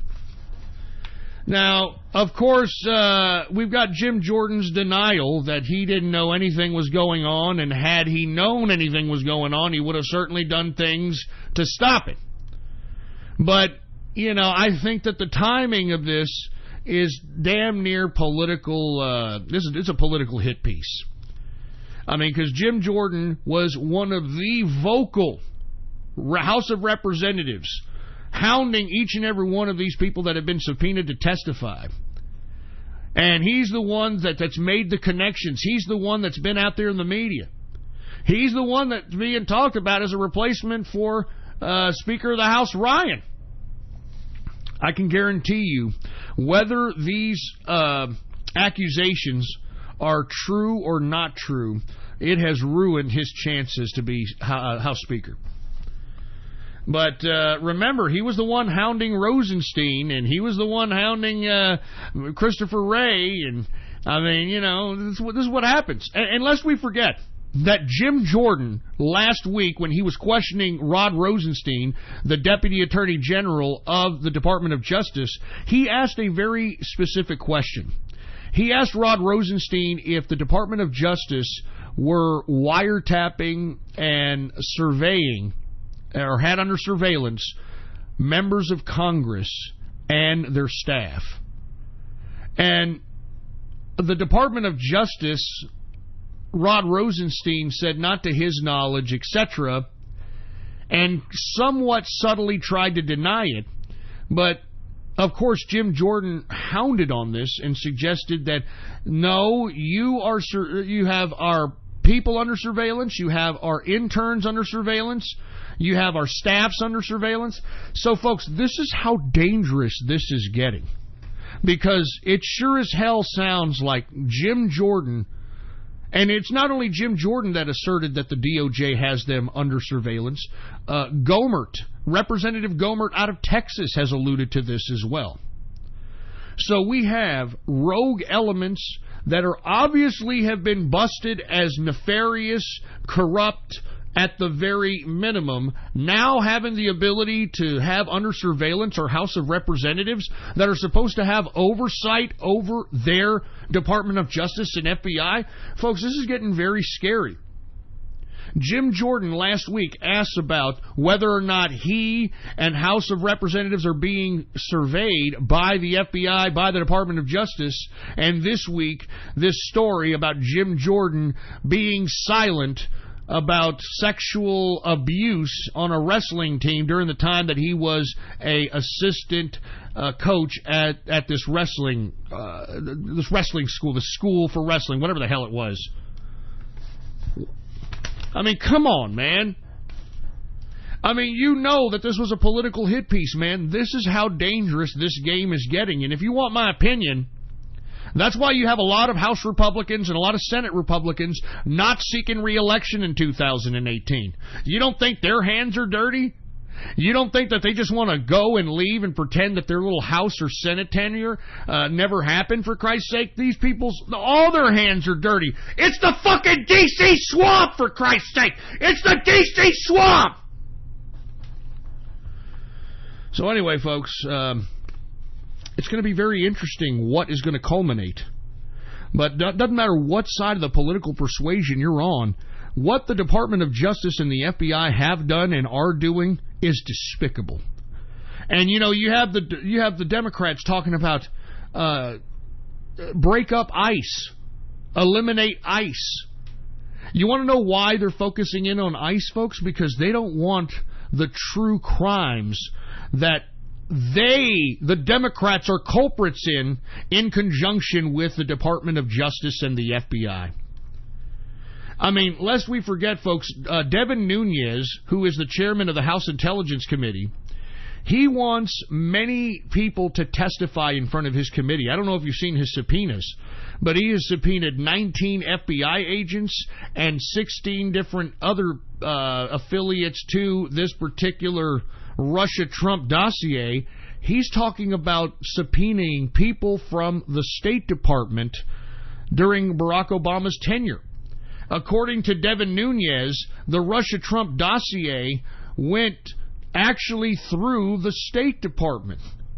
Now, why would the Russian dossier, according to Nunes is privy to all the intelligence reports. He knows all the information. Why was the Russian dossier that was supposed to be about Trump going through the State Department? Well, it would make sense, wouldn't it? Because who was the author of that Russian dossier? Christopher Steele. Christopher Steele was MI6, which is the CIA of the UK. What was Christopher Steele's specialty in the MI6? Russia. And he was the one that comprised this Russian dossier. He used Russian assets within the country of Russia to gather the information that has been documented in the Russian dossier. And Hillary Clinton has already made it known in public that she and the Democrats paid for the dossier. So if she and the Democrats paid for the dossier, and the dossier went to the State Department, to the FBI used the dossier to issue a FISA warrant to spy on Trump and his surrogates. I mean, folks, this smells to not only criminal corruption, but downright treason. I don't know how much more evidence we need that the Department of Justice and the FBI were used as political weapons and that they need to be disbanded, that they need to be broken up. Because we trust, the United States people trust these individuals at the highest levels of the judicial branch, the Department of Justice and the FBI, to protect the United States of America. Not to be the kingmakers, not to be the unelected deep state that these people like to refer to themselves.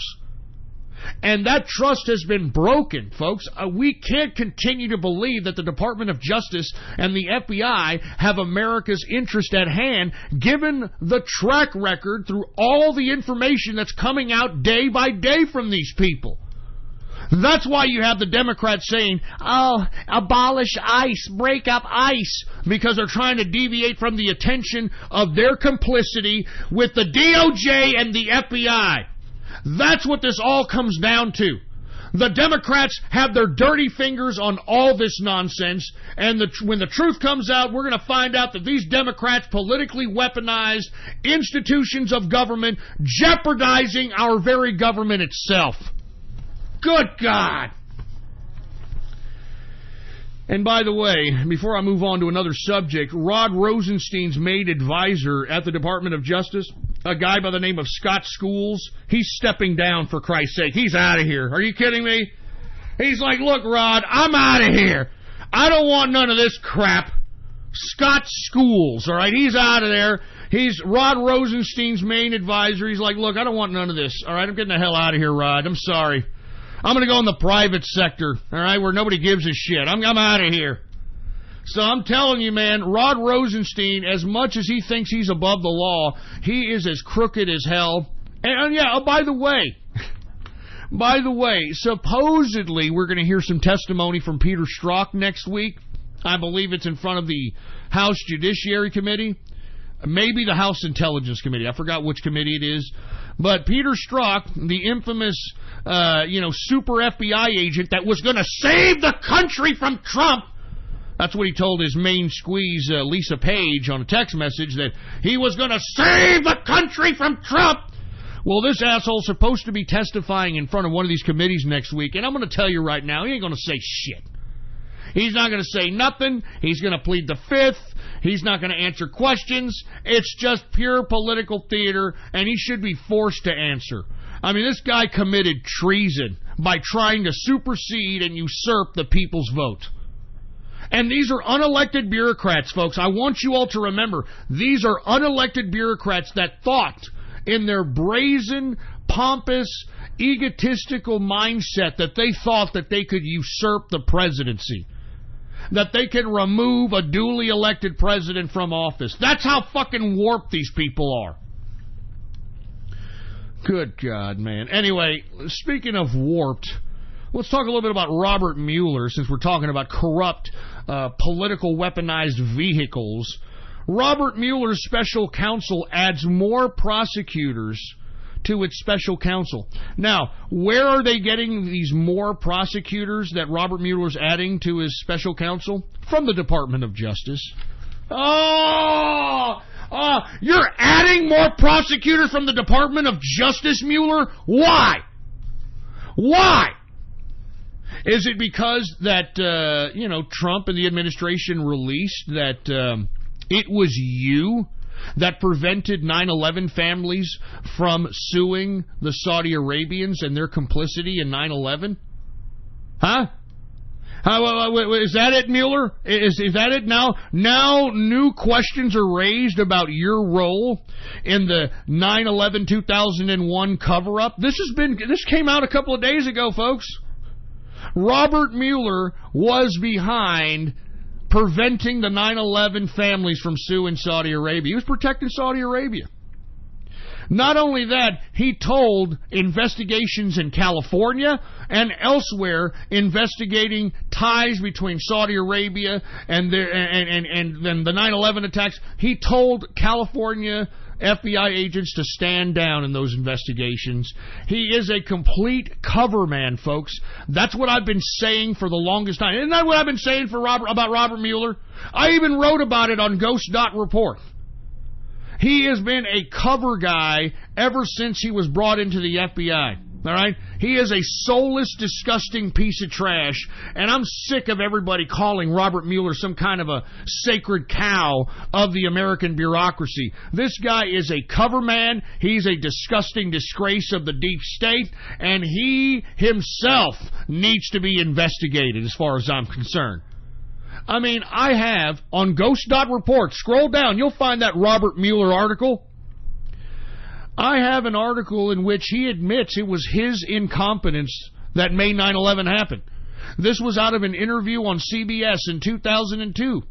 Robert Mueller admits that his fuck-ups caused 9/11. Now, why would he have to tell you that? Because what have I told you? They have to tell you that.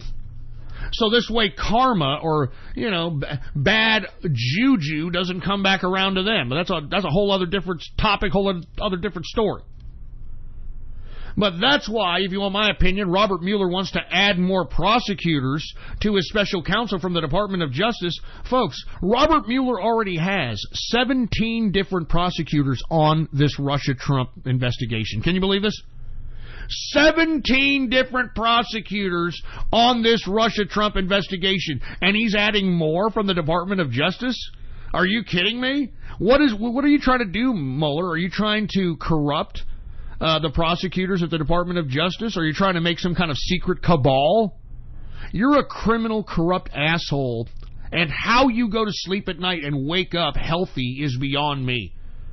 I mean, what you have covered up in your lifetime, Mueller, I wouldn't be able to live with. And just taking a look at your sagging skin, your gaunt face, and your Gumby-looking, frail body, you seem to me like you're holding in a lot of secrets and you can barely survive. You can barely survive, Mueller, and you should be ashamed of yourself, all right? I'm not even kidding around. You should be ashamed of yourself, but you're not. You deep state Satanist bastards could care less. You think that this kind of shit gives you power or something. 17 different prosecutors Robert Mueller has on his special counsel, for Christ's sake. 17, and he's adding more. You know how much Robert Mueller's special counsel has spent up to this point looking for Russia-Trump connections? $20 million! Over $20 million has been spent by this Robert Mueller special counsel, and he's adding more prosecutors? Is this a way for you to kick back to your friends there, Robert Mueller? I mean, this sounds very, very fishy, all right? Over $20 million has been spent in this Russia-Trump nonsense, and they have produced absolutely nothing. They produce nothing. So what are you doing? Are you adding more prosecutors from the Department of Justice so you can kick back, so you can funnel money to these prosecutors to some extent there, Robert Mueller? I mean, wake up, folks! Wake the fuck up! This Robert Mueller asshole is a corrupt piece of bureaucratic deep state trash, and he himself should be investigated.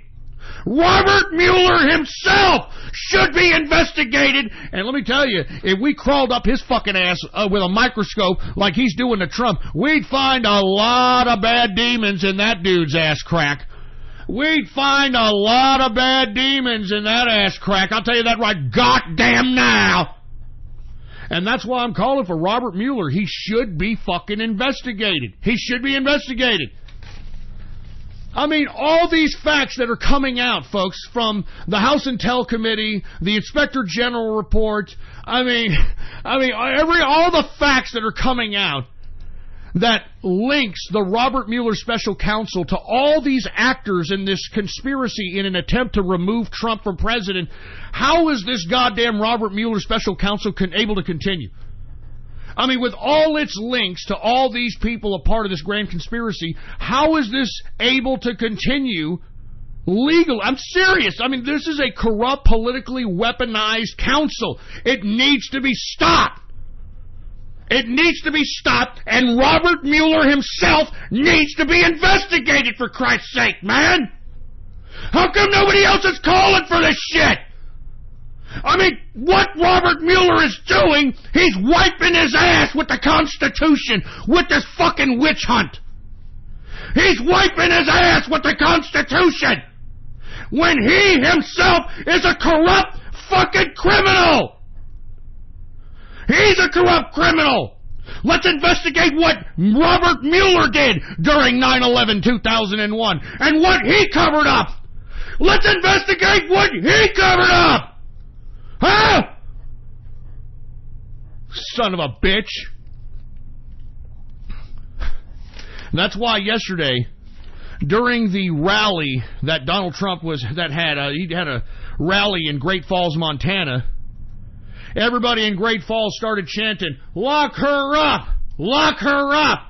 Lock her up!" And you know what Trump said? Hey, there's a different set of laws for Hillary Clinton, folks.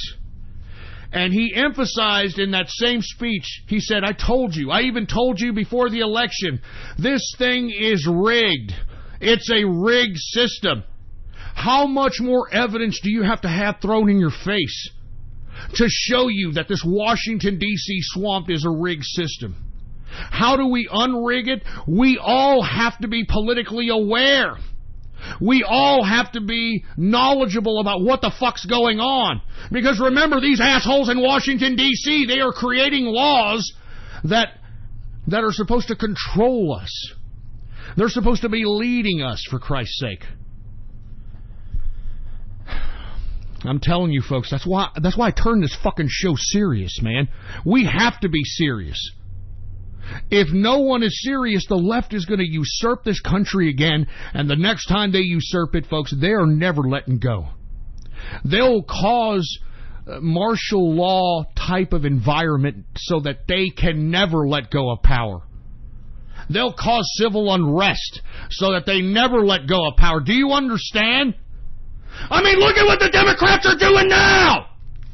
Look at what they're doing now. They're calling for violent confrontations. They're getting violent with people. Look at what these sick anti-American scum are doing now. How long are we going to take this? How long are we going to take this? Look at what these Democrats are doing now. I'm telling you, folks, in 2018, if you're voting for Democrat, you are anti-American scum. You're anti-American trash. You're a part of the problem. If you vote Democrat, you're the reason why America was put in the position it was in. You're a part of the fucking problem. And I'm so sick of this idea that, all we have to do is have a dialogue with this Democrat. That's all we have to do. We just have to have a dialogue, and we can just talk things out. There's no talking things out with these leftist pieces of trash. There's no reason to befriend these leftist pieces of trash. They're anti-American scum. Their actions speak louder than words. Their actions. Haven't you noticed, folks, that the only way the Democrats will come out and speak for anybody is if you happen to be an illegal immigrant or a criminal? Haven't you noticed that? They're not going to come out and speak for the law-abiding American citizen. They don't care about the law-abiding American citizens. Democrats hate law-abiding American citizens, and the proof is in how they want an open border. The proof is in how they want to abolish ICE. The proof is how they want catch and release. They don't like this country. They want to bring in as many people from all over the world as they possibly can to replace you. Do you understand? That's what this whole immigration process is about. Wake the fuck up, you stupid morons. Wake the fuck up. They want open borders. They want immigrants to come into this country so they can replace you and replace America so they can create a new America. That's why they hate us. That's why they hate American people. These people are power-hungry, sick, fucking totalitarian freaks. That's why they want immigration to just bombard itself on America so they can replace you. They can replace you. Fucking wake up, for Christ's sake. Stop being bamboozled by fake humanitarianism, by fake emotionalism. They want open borders so they can replace you, so they can create a new America. And I don't want a new America, folks. I love this country. I love America. I love the constitutional rights that have been accorded to us as American citizens by God. Not by man. By God. And no one is going to take that away from us. By God, no one will take that away from us. We'll fight to the death before you fucking leftists take away our rights. Do you understand me? We will fight to the death before you take away our Second Amendment, our freedom of speech. Do you understand me, you leftist scum? There is no reason to befriend a leftist when you see them spit in their fucking face. So you're a leftist? Puh! Get the fuck out of here before I kick your fucking ass. Get the fuck out of here. Hey, that's what they're doing to us, folks. That's what they're doing to us. Take a look at this goddamn Chemo Jimenez, this asshole who assaulted a 16-year-old kid because he had a goddamn Make America Great Again hat on. That's what they're doing to us. That's what I'm saying. Screw these leftist pieces of trash. Screw these Democrats. You spit on these pieces of garbage. Do you understand? These people are subhuman garbage. How in the hell can you live in a country that you take advantage of? You take advantage of economically, politically, and socially, and sit here and try to do everything you can to bring it down? What kind of fucking sense does that make? What kind of sense does that make? It's liberal lunacy! Do you understand? Liberal lunacy! I'm sick and tired of these leftist pieces of garbage. I'm telling you, I spit on these people. Anyway, let me move on, folks. That's about all I have to talk about on this Baller Friday. We're going to move on right now to the Drudge Report and read some of the headlines, discuss some of the headlines of the Drudge Report. If you want to follow along, go ahead and type in your browser drudgereport.com and follow along. We're going to talk about some headlines on the Drudge Report. Once again, I'm a fan of the Drudge Report. Been a fan since he was a news group back in '94. Cheers to Drudge, and we're just going to go see what the headlines are. 1 billion hits a month Drudge gets. You want to talk about Real news. Drudge gets 1 billion hits a month. Unbelievable. Way more than these 2-bit, stupid, dumbass talking heads on the goddamn television. All right. Let's go ahead. Let's go to Drudge Report. Now, before the headline, we got a few headlines here. Dalio says that it's the first day of war with China. Calm down, all right? You fucking globalist. Dalio, you're a fucking globalist. You're just pissed because you might lose a couple of $1 million. Shut up, all right? Beijing hits back. Confusion at ports. Oil markets are more tense. World stock markets edge higher. Well, you would think that world stock markets would be lower if, you're going to have tariffs and shit. I thought that would throw a wrench in the world economy, huh? Yeah, right. China military reforms to win a war and overtake USA. Get the fuck out of here, China. You're a fucking paper tiger. All right? You ain't shit, China. That's why you bow down to India every time India goes over and tries to encroach on the area of Bhutan, getting closer and closer to your fucking border. And instead of actually confronting India, you try to kiss and make up and fucking go eat some fucking curry or whatever the fuck you dumb Chinese do. You're fucking afraid of India. All right, you're afraid of India, you're afraid of everybody, because you know as well as I, your own people don't even want you in power. Your own people don't even want you in power, and the spirit of Tiananmen Square lives well in China.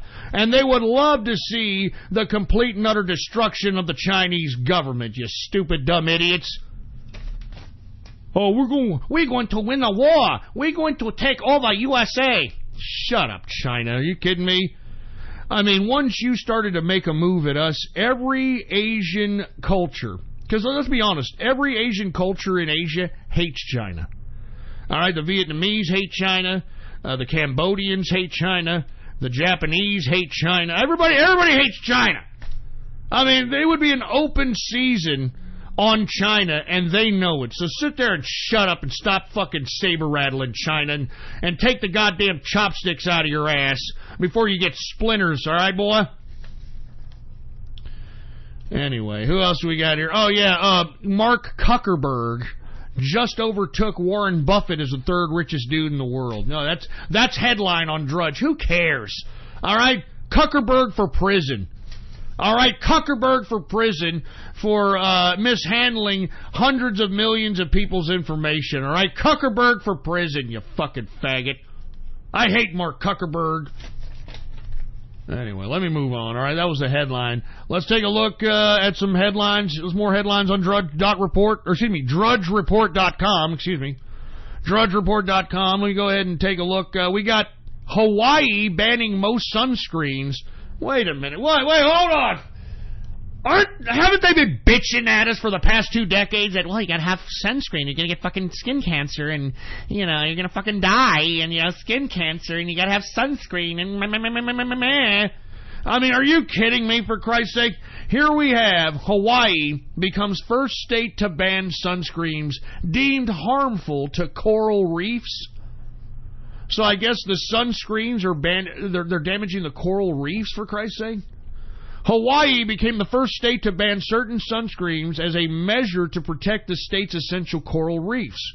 Hawaii Governor David Ige signed a bill on Tuesday, July 3rd, banning the sale of sunscreens containing 2 chemicals, oxybenzone and octinoxate.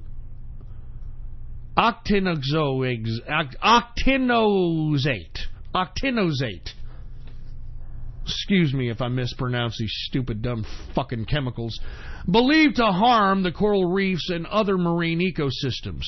State lawmakers passed legislation in early May. Senate Bill 2571 prohibits the sale and distribution of non-prescribed sunscreens on the island that contain oxybenzone and octinoxate, which can be deadly for coral larvae. All right, well, Looks like if you're going to be kicking it in Hawaii, you're going to get skin cancer, I guess, right? I mean, what the hell?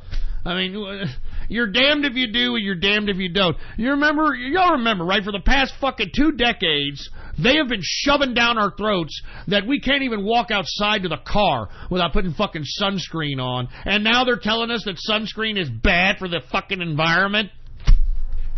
Fucking make up your mind! Jesus Christ, make up your mind! All right, next headline, fears about oil spiking above 150. Whoo, man, that would hurt. That would hurt if oil goes over $150 a barrel. Why Silicon Valley doesn't mind the rising in prices. Yeah, well, because everybody's going to be at home on their fucking computers like a bunch of dorks instead of going somewhere because gas costs too goddamn much money. I mean, some people have shitty-ass cars. They sell their car to get gas money. And that's how, give me a break. So, of course, Silicon Valley doesn't give a crap about high rising gas prices. You're going to have more fat asses on the computer, baby.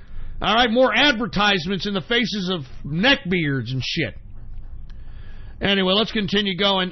We got millionaires fleeing California after tax hike. And not to mention, not only are they going to flee California, they're also going to flee New York City as well. So all that's going to be left in California and in New York are the riffraff and the garbage. Anybody with any kind of economic influence is going to get the hell out of there because the taxes are ridiculous. And that's at the state level. That's state income taxes. All right? I mean, they're tired of it. I mean, you know, and that's why I'm glad LeBron James went to the Lakers, because this ignorant moron doesn't know that whatever monies he's getting in the state of California is taxed at such an exuberant level that he'll be lucky if he leaves with 35% of whatever he thinks his salary is. I'm not even kidding. Anyway, let's continue going on. We've got, what is this? Twitter suspends 70 million accounts again? Ah, Jesus Christ, Twitter, go fuck yourselves, man. That's why I'm telling everybody that's listening to the sound of my voice, you need a Gab account, all right? Gab is the Twitter alternative. It's better than Twitter. You know, your information is yours. You're not going to be advertised to. There's no advertisements. Jesus Christ, Twitter reportedly suspended 70 million accounts in the past 2 months in a crackdown. Oh, my God. On malicious activity on its platform. Yeah, of course, if you happen to be right-wing. If you happen to be right-wing, then, yeah, you're probably going to get kicked off of fucking Twitter. But if you happen to be somebody on the left who's threatening the president or threatening the president's family, oh, don't worry about it. You'll get special status on fucking Twitter. Thanks, Poshole Jack. And let me tell you something. Hey, Jack Dorsey, if it's not AIDS, then what the fuck is wrong with you? Seriously. I mean, you're falling apart. You're deteriorating. If not AIDS, then what? If not AIDS, then what? Anyway, the company has been widely criticized over the years over seemingly lax efforts to police bad actors, including abusive users. As the scope of Russian disinformation campaigns were revealed, Twitter, along with Facebook, has faced increasing pressure from the public. Nobody's been pressuring you. You're pressuring yourselves, you asshole. In a blog post last month, Twitter said it had been working to improve its safety policies and that its system identified and challenged more than 9.9 potentially spammy or automated accounts per week. The Post reports that the change in enforcement could cause a decline in users for the company's second quarter, although Twitter executive told the publication that many of the accounts rarely tweeted and would therefore not dramatically impact the company's active account users. A Twitter spokesperson said in a statement to The Verge that the company noted in its first quarter shareholder letter this year that ongoing information quality efforts had negatively impacted monthly users, and that the efforts could continue to impact user numbers in the future. So they're just going to continue to purge people. All right, they're trying to make this into politically correct Twitter land. And, Twitter sucks now. I mean, let's be honest. Twitter sucks the chrome off of a 57 Chevy bumper. It's lame. No one goes there anymore. That's why I'm telling everybody, get a goddamn Gab account, all right? Get a goddamn Gab account. All right, what else do we have here? We've got Robots Roam Casino. What the hell is this? Robots Roam the Pachanga. Is that really a fucking casino? The Pachanga Resort Casino to enhance security. All right. A growing number of hotels have begun employing robots to deliver towels, toothpaste, and other items to guests. Oh, man. Well, there goes that job. An addition viewed primarily as a novelty to appeal to tech-loving travelers. But less than a year and a half, the mass shooting near Las Vegas Hotel, which we all forgot about, mind you, a Southern California casino resort has added camera-wielding robots to enhance security. Oh, that's great. That's great when you think that you're buck naked in the middle of body slapping your fucking girl in the damn hotel room. You hear this goddamn robot, would you like some towels, sir? You open up, you're buck naked, and you've got some asshole in the seat downstairs looking at your Johnson. Jesus Christ. Robots delivering you fucking towels. That's great. Jesus Christ, man. Welcome to the machine, baby. Welcome to the fucking machine. I don't even know what to say anymore. I don't even know what to say. Anyway, let's move on. Paul Manafort's still in solitary confinement for, quote, his safety. Man, I feel sorry for Paul Manafort, man. Man, Paul Manafort, he a good boy. He didn't do nothing, you know? He didn't do nothing but just get Donald Trump the delegates necessary for him to be the GOP nominee for president. I mean, lest we forget, that's what Paul Manafort did. Now, how did he do that? You don't think that he did some, political games, a little bit of political tomfoolery to kind of force a lot of the delegates to just go that direction? And you don't think that this is payback by the establishment for forcing them to nominate Trump as their presidential candidate? Of course it is, man. I feel bad for Manafort, man. He didn't do nothing. Get him out of jail. Free Paul Manafort, baby. Free Paul Manafort. He didn't do nothing. He's a good boy. Free Paul Manafort. And you know what's sad about Paul Manafort, man, is that this fucking asshole Mueller wants to throw him in prison for the rest of his life. Throw him in prison for the rest of his life, man, for shit that he did 12 fucking years ago. Like I said, man, not even the goddamn IRS goes back that far, man. It goes back 10 years, that's it. Oh, my God. Get free Paul Manafort. He a good boy, all right? Come on, man. Jesus Christ. Reporter cuffed after filming cops. Oh, really? Oh, that's not a surprise. What, you're surprised by that? You're surprised by police officers, especially beat cops, abusing their authority? What a shock. What a shock. Jesus Christ, man. Anyway, look. I'm gonna continue going here, but I mean, I'm not anti-cop by any means, folks. I'm not anti-cop at all. But I do want to let everybody know that cops are just like people. Okay, they're like anybody else, and occasionally they like to abuse their authority. I mean, they abuse their authority.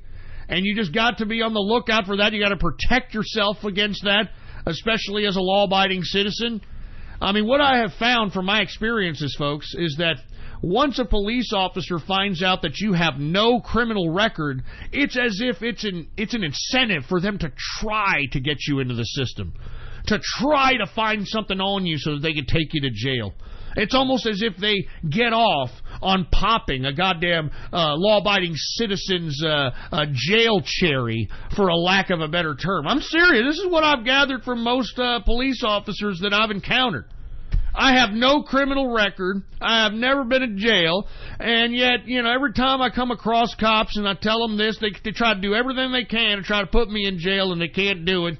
Because, first of all, I'm a decently well-incomed man, and I got lawyers and shit. So, you don't mess with me, all right? I'm a law-abiding citizen, not to mention, once you tell these cops that not only are you a taxpayer in your personal income tax, that you pay sales tax, that you're a business owner and you pay sales tax.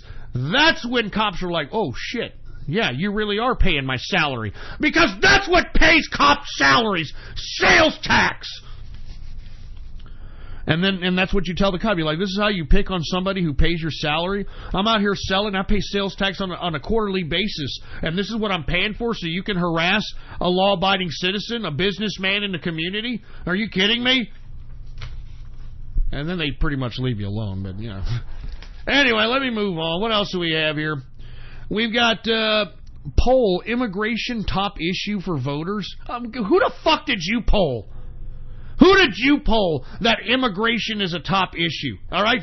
People that are living in America could care less about the immigration child separation, on where immigrants are housed, all this stupid nonsense that the Democrats are trying to shove down our throats, this fake humanitarianism, this fake emotionalism. We don't care about that. You know what America cares about? We want the fucking wall built, and we want to prevent illegal immigrants from coming into our country, goddammit. You understand that? And listen, all you fucking Democrats that are trying to claim those of us that care about securing our border as racist, we're not fucking racist, you stupid, dumb, liberal trash. We just care about our country. It's not like we don't want immigrants to come into the country, folks. But if they're going to come in, they've got to come in legally. How fucking hard is that? How hard is that to comprehend in your fucking heads? How hard is that to comprehend in your fucking heads? We don't mind immigrants, but you want to come in, you got to come in legally. You got to come in fucking legally. How fucking hard is that? How fucking hard is that? God damn it. Give me my freaking drink, for Christ's sake. How hard is that? Come in legally, you sack of crap. And by the way, you morons realize that these so-called asylum seekers, had they come in through the port of entry, they would not be separated from their children, you numbnuts. I mean, y'all stupid, dumb Democrats understand this, right? That if the immigrant went to the port of entry and claimed asylum, they would not be separated from their child. You know when they get separated from their child, you stupid idiot? Is when they illegally cross the Rio Grande, or when they're trying to hop across illegally over the border, when they're committing crime. That's when they're separated from their fucking children, you stupid idiots! Jesus Christ! And you know something, you stupid liberal assholes? Guess who's implementing the same type of immigration policy that the United States currently has? The European Union. Oh, that's right. Where's the protest for the European Union? They just negotiated this past week to construct the same goddamn immigration policy that Donald Trump is doing. I mean, they're going to have these immigrants in immigration centers, and they're going to process them. I mean, don't you understand? You fucking Democrats and you liberals are fucking hypocrites and contradictions. And you know what's sad is that you're so fucking ignorant that you don't even know how ignorant you are. You don't even know how wrong you are. And then when you're called out for being wrong, you just shake your head no and give that fucking fluoride stare and say, no, that's not right. And just walk away. That's what all you liberals do. That's why there's no sense in even befriending these liberal pieces of trash. I'm not even joking, man. Spit in these people's faces. I'm not even kidding, man. Call them faggots. Call them fruity. Call them soy boys. Call them fucking weak. Call them anti-American trash. Demean these fucking useless people, man. I mean, honestly, what purpose are these leftists serving besides going out and making these festival-like protests that no one gives a shit about except them and their own social loser circles? Excuse me. Their own social loser circles. I mean, come on, man. Wake the fuck up. Jesus Christ. immigration is the top issue for voters. Just shut up, all right? You can take that poll and shove it up your hole. Anyway, AMLO, the new president of Mexico, is supposedly ditching his bodyguards and fostering a man of the people image. Have you heard about this? AMLO, this extreme leftist president-elect, he's ditching his bodyguards, and he said, "The people will take care of me. The people will take care of me." Now, I know that that's what leftists like to do. They like to claim that they're a man of the people and all this other shit. But, I mean, hey, AMLO, unless you've got the drug cartels protecting you, you're probably going to end up dead, all right? Because that's what happens to most fucking politicians in Mexico. As a matter of fact, in this past election, local elections, I mean, what is it? Over 150, 200 politicians in Mexico have ended up dead in the past year. I'm not even joking. Like 200 politicians have ended up dead in the past year. Why? Because of the cartels. And you know what would supersede the cartels, folks? If Mexico, hopefully with this new leader. Now, I'm going to be honest with you. I have a lot of listeners in Mexico. What's going on to my listeners in Mexico? What's up, man? I have a lot of listeners in Mexico that actually message me on Ghost.report and inform me a little bit about AMLO. AMLO is apparently not for Mexicans bombarding the border of America. According to the Mexicans that have messaged me, that is fake news, and that he wants to keep Mexicans in his country and provide some level of economic productivity to justify them staying there. Now, hopefully these things are true that I'm being sent, and hopefully AMLO opens up his economic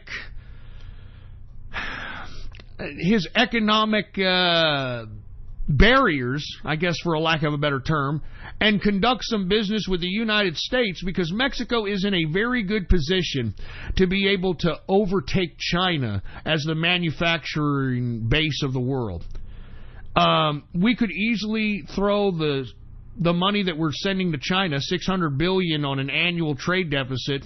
We could send it to Mexico, and Mexico would be the manufacturer of our products, and they would become one of the richest countries in the world. I mean, like I said, right now, the current system of Mexico, you're either dirt poor or filthy rich. You're either dirt poor or filthy rich in Mexico. By allowing the United States to purchase and invest a lot of infrastructure, means of production, bringing them to Mexico, aside from having our products made there, it's very easy to transport the goods from Mexico to the United States.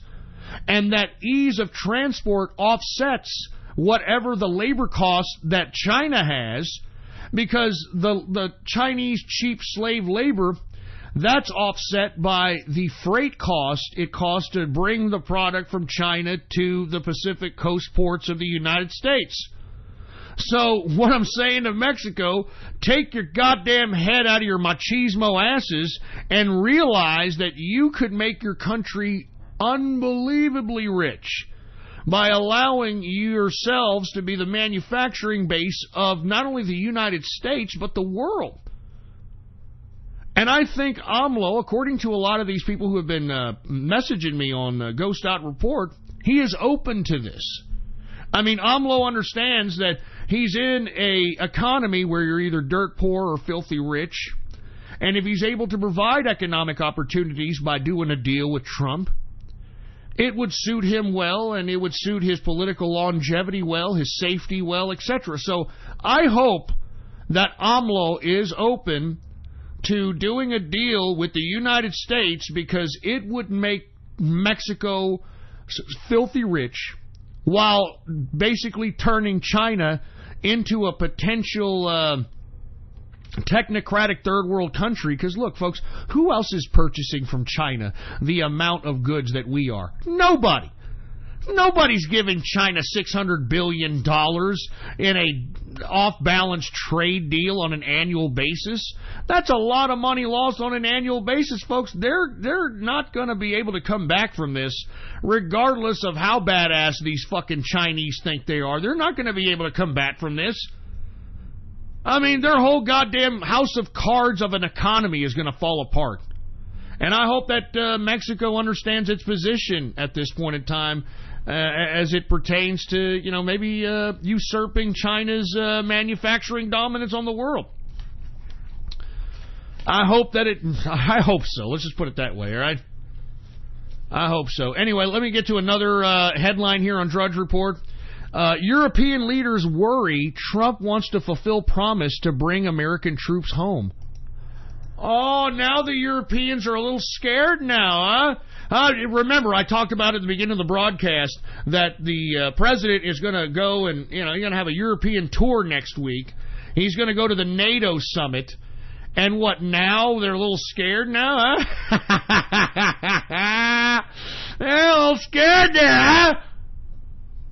Give me a freaking break. I got to read this. This is out of the McClatchy DC Bureau, McClatchydC.com. It's titled, European Leaders Worry Trump Wants to Fulfill Promise to Bring American Troops Home. It's written by Anita Kumar and Franco Ordonez. After 18 months of Donald Trump's America First presidency, European leaders meeting with him next week fear the United States may change its traditional course and begin to bring American troops home from their continent. Yes! You better think twice, Europe! You better think twice! It comes as nations, especially Eastern Europe, are lobbying the United States to increase the number of troops on the continent as they worry about combating an increasingly aggressive Russia. Trump has talked about bringing the U.S. troops home from around the globe since he was on the campaign trail, espousing a strategy he dubbed America First, but he has yet to act. They are scared to death. Former Defense Secretary Leon Panetta. Oh, fuck you, Panetta. You're a fucking globalist ass crack. I mean, lest we forget, all you have to do is YouTube search Leon Panetta and Jeff Sessions. There is a clip where Leon Panetta is testifying in front of a committee, and he blatantly says that the president, which was Obama at the time, did not need Congress's vote. They didn't need Congress's permission for any kind of act of war or any kind of military engagement.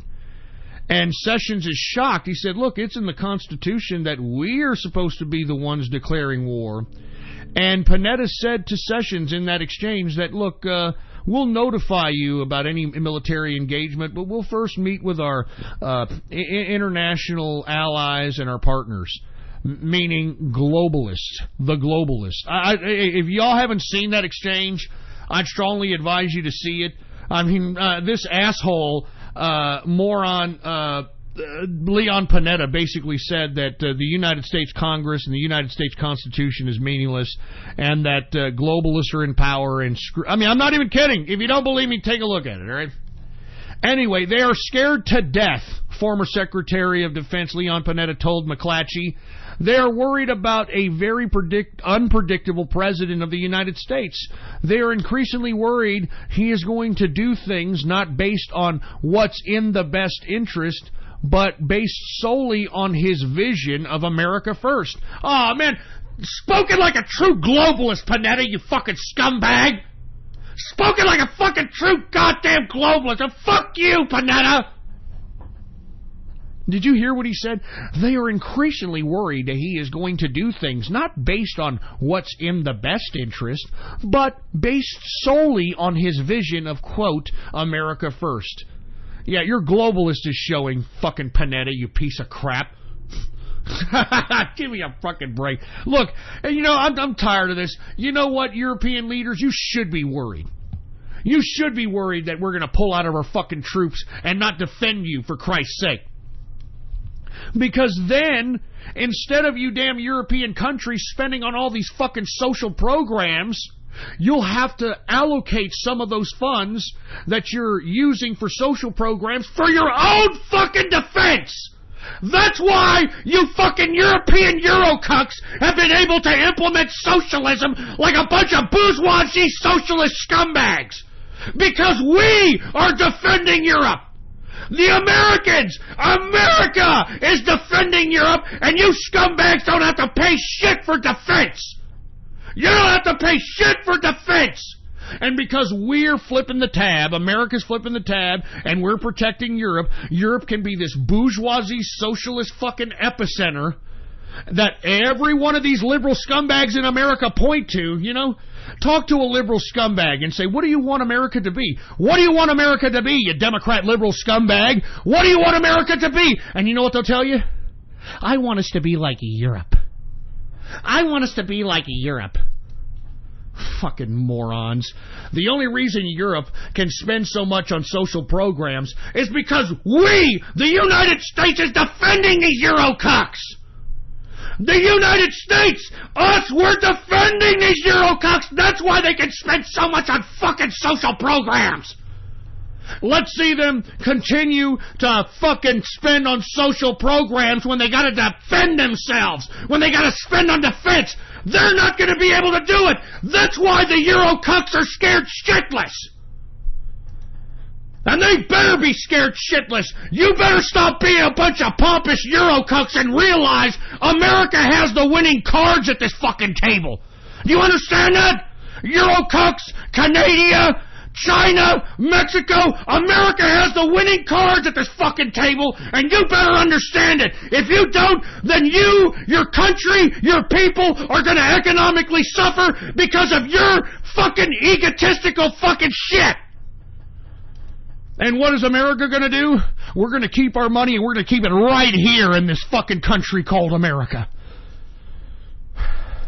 You think it's any skin off our sack that you goddamn idiots are going to lose a tremendous amount of revenue each fucking year, that you're going to fucking try to play with us, huh? Huh? You're going to try to wave your finger at us and try to claim that we can't renegotiate our trade deal, you scumbag? Fuck you, Europe.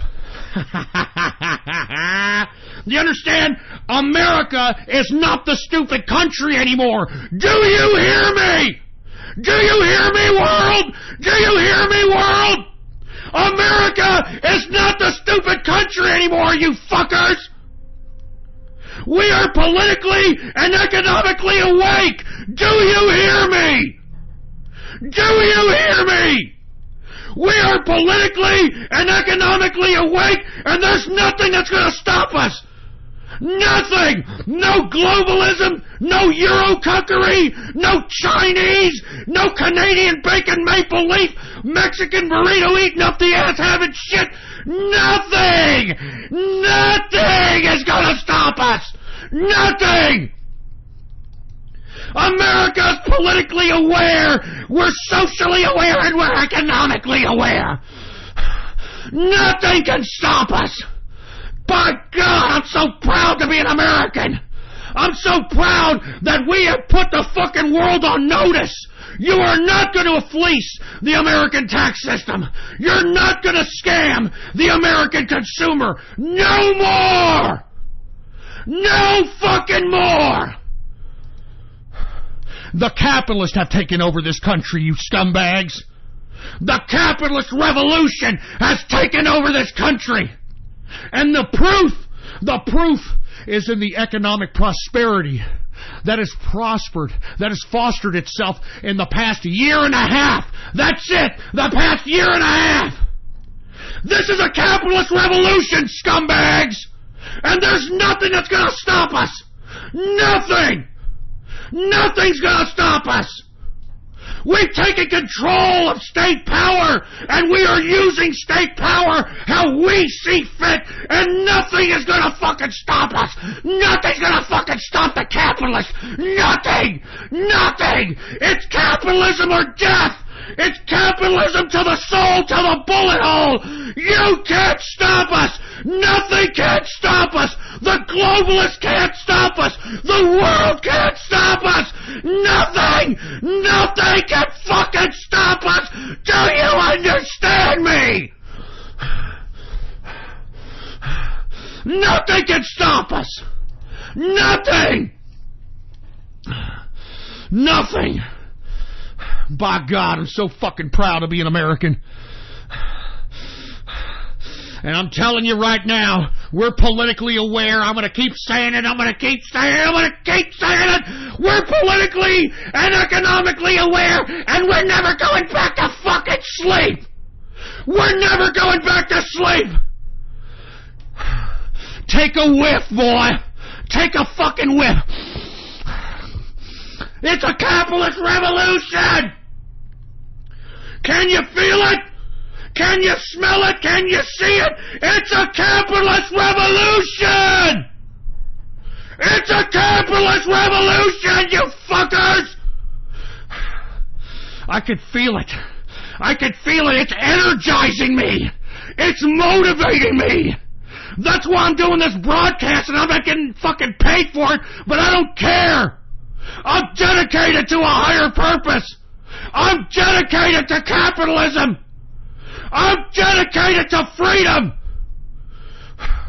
That's what's motivating me. That's what's inspiring me. That's what's giving me the energy to continue to do this broadcast and to continue to move forward. I'm a capitalist. Do you understand me, world? Are you hearing me, world? I'm a capitalist. Capitalism or death, you leftist scumbags. You're goddamn right. Here's my freaking drink. Anyway, we're out of fucking time on this Baller Friday, all right? But by God, folks, I hope you understand how serious that I am, and I hope you understand how serious you all have to be. Because these leftists are fucking serious. Do you understand that these fucking leftists are serious, so we have to be serious. And that's why this broadcast is serious. And we can't be fucking entertainment for tards anymore. We can't be entertainment for autists. We can't play any more fucking games. Because if we do, these goddamn leftists, they're going to take control of our goddamn country, and they ain't never letting it go. Do you understand? They ain't never going to let it fucking go. Anyway, folks, I want to thank each and every one of you listening to my broadcast, whether it's live or in the archive. I genuinely thank you for listening to this broadcast. Please spread the word about this broadcast, all right? Spread it around like wildfire and let everybody know that True Capitalist Radio is in effect and in the house, and we are live every Monday, Wednesday, and Friday, 6:30 p.m. Central Standard Time, right here on the official website of the True Capitalist Radio broadcast, and it is ghost.report. Type that in your browser, add it to your bookmarks, add it to your favorites, ghost.report. And, of course, I want to say what's going on to the True Capitalist Radio chat room. I will be in the chat room later on tonight, chilling with the chat room. Hope you're in there. Hope you guys are in there partying. I'll be in there if you want to come kick back with us tonight, chill with us tonight. All you've got to do is go to my Gab right now, baby. Go to my Gab. And the Gab account is Politics Ghost. All one word, no underscores. Politics Ghost is the name to follow. And by the way, you want to be a part of the True Capitalist Radio chat room? Go to my Gab right now, Politics Ghost, and hit the subscribe button right now for premium content. All right? Hit the subscribe button for premium content, and once you do, private message me on Gab and let me know your Discord chat name, and I will give you a private invitation to the True Capitalist Radio chat room. It's that damn simple. Anyway, folks, thank you very much for listening to this broadcast. I will be back Monday, 6:30 p.m. Central Standard Time. And by the way, for all those that are private messaging me and that are messaging me on Gab about the merch, about the autograph, and about the Spaten bottle cap that goes along with it, the 411 will be out on Monday. So if you're looking forward to that, I would really appreciate if you guys check it out. If you do buy it, remember, you're supporting the broadcast, supporting the show, and we keep this damn thing going, man. Keep this damn thing going. Anyway, guys, thank you very much for tuning in with me. All right, if you're listening to this broadcast, then you are listening to the underground of politics on the internet. I guarantee you. You ain't going to get any more underground than this broadcast right fucking here. This was episode number 588. This is July 6, 2018. Come kick back with me this Monday. Once again, 6:30 p.m. I will be back live. And if you want an archive of this show, go ahead and go to the website, ghost.report. It's as simple as that. Anyway, I'm getting the hell out of here, folks. Thank you for chilling with me on a Baller Friday. Long live the capitalist army, and death to feminism, death to socialism, and death to communism. I'm out of here. Give me capitalism or give me death. Happy Baller Friday! You better be here Monday, 6:30 p.m. Central Standard Time. You better be here, Milky Liquor.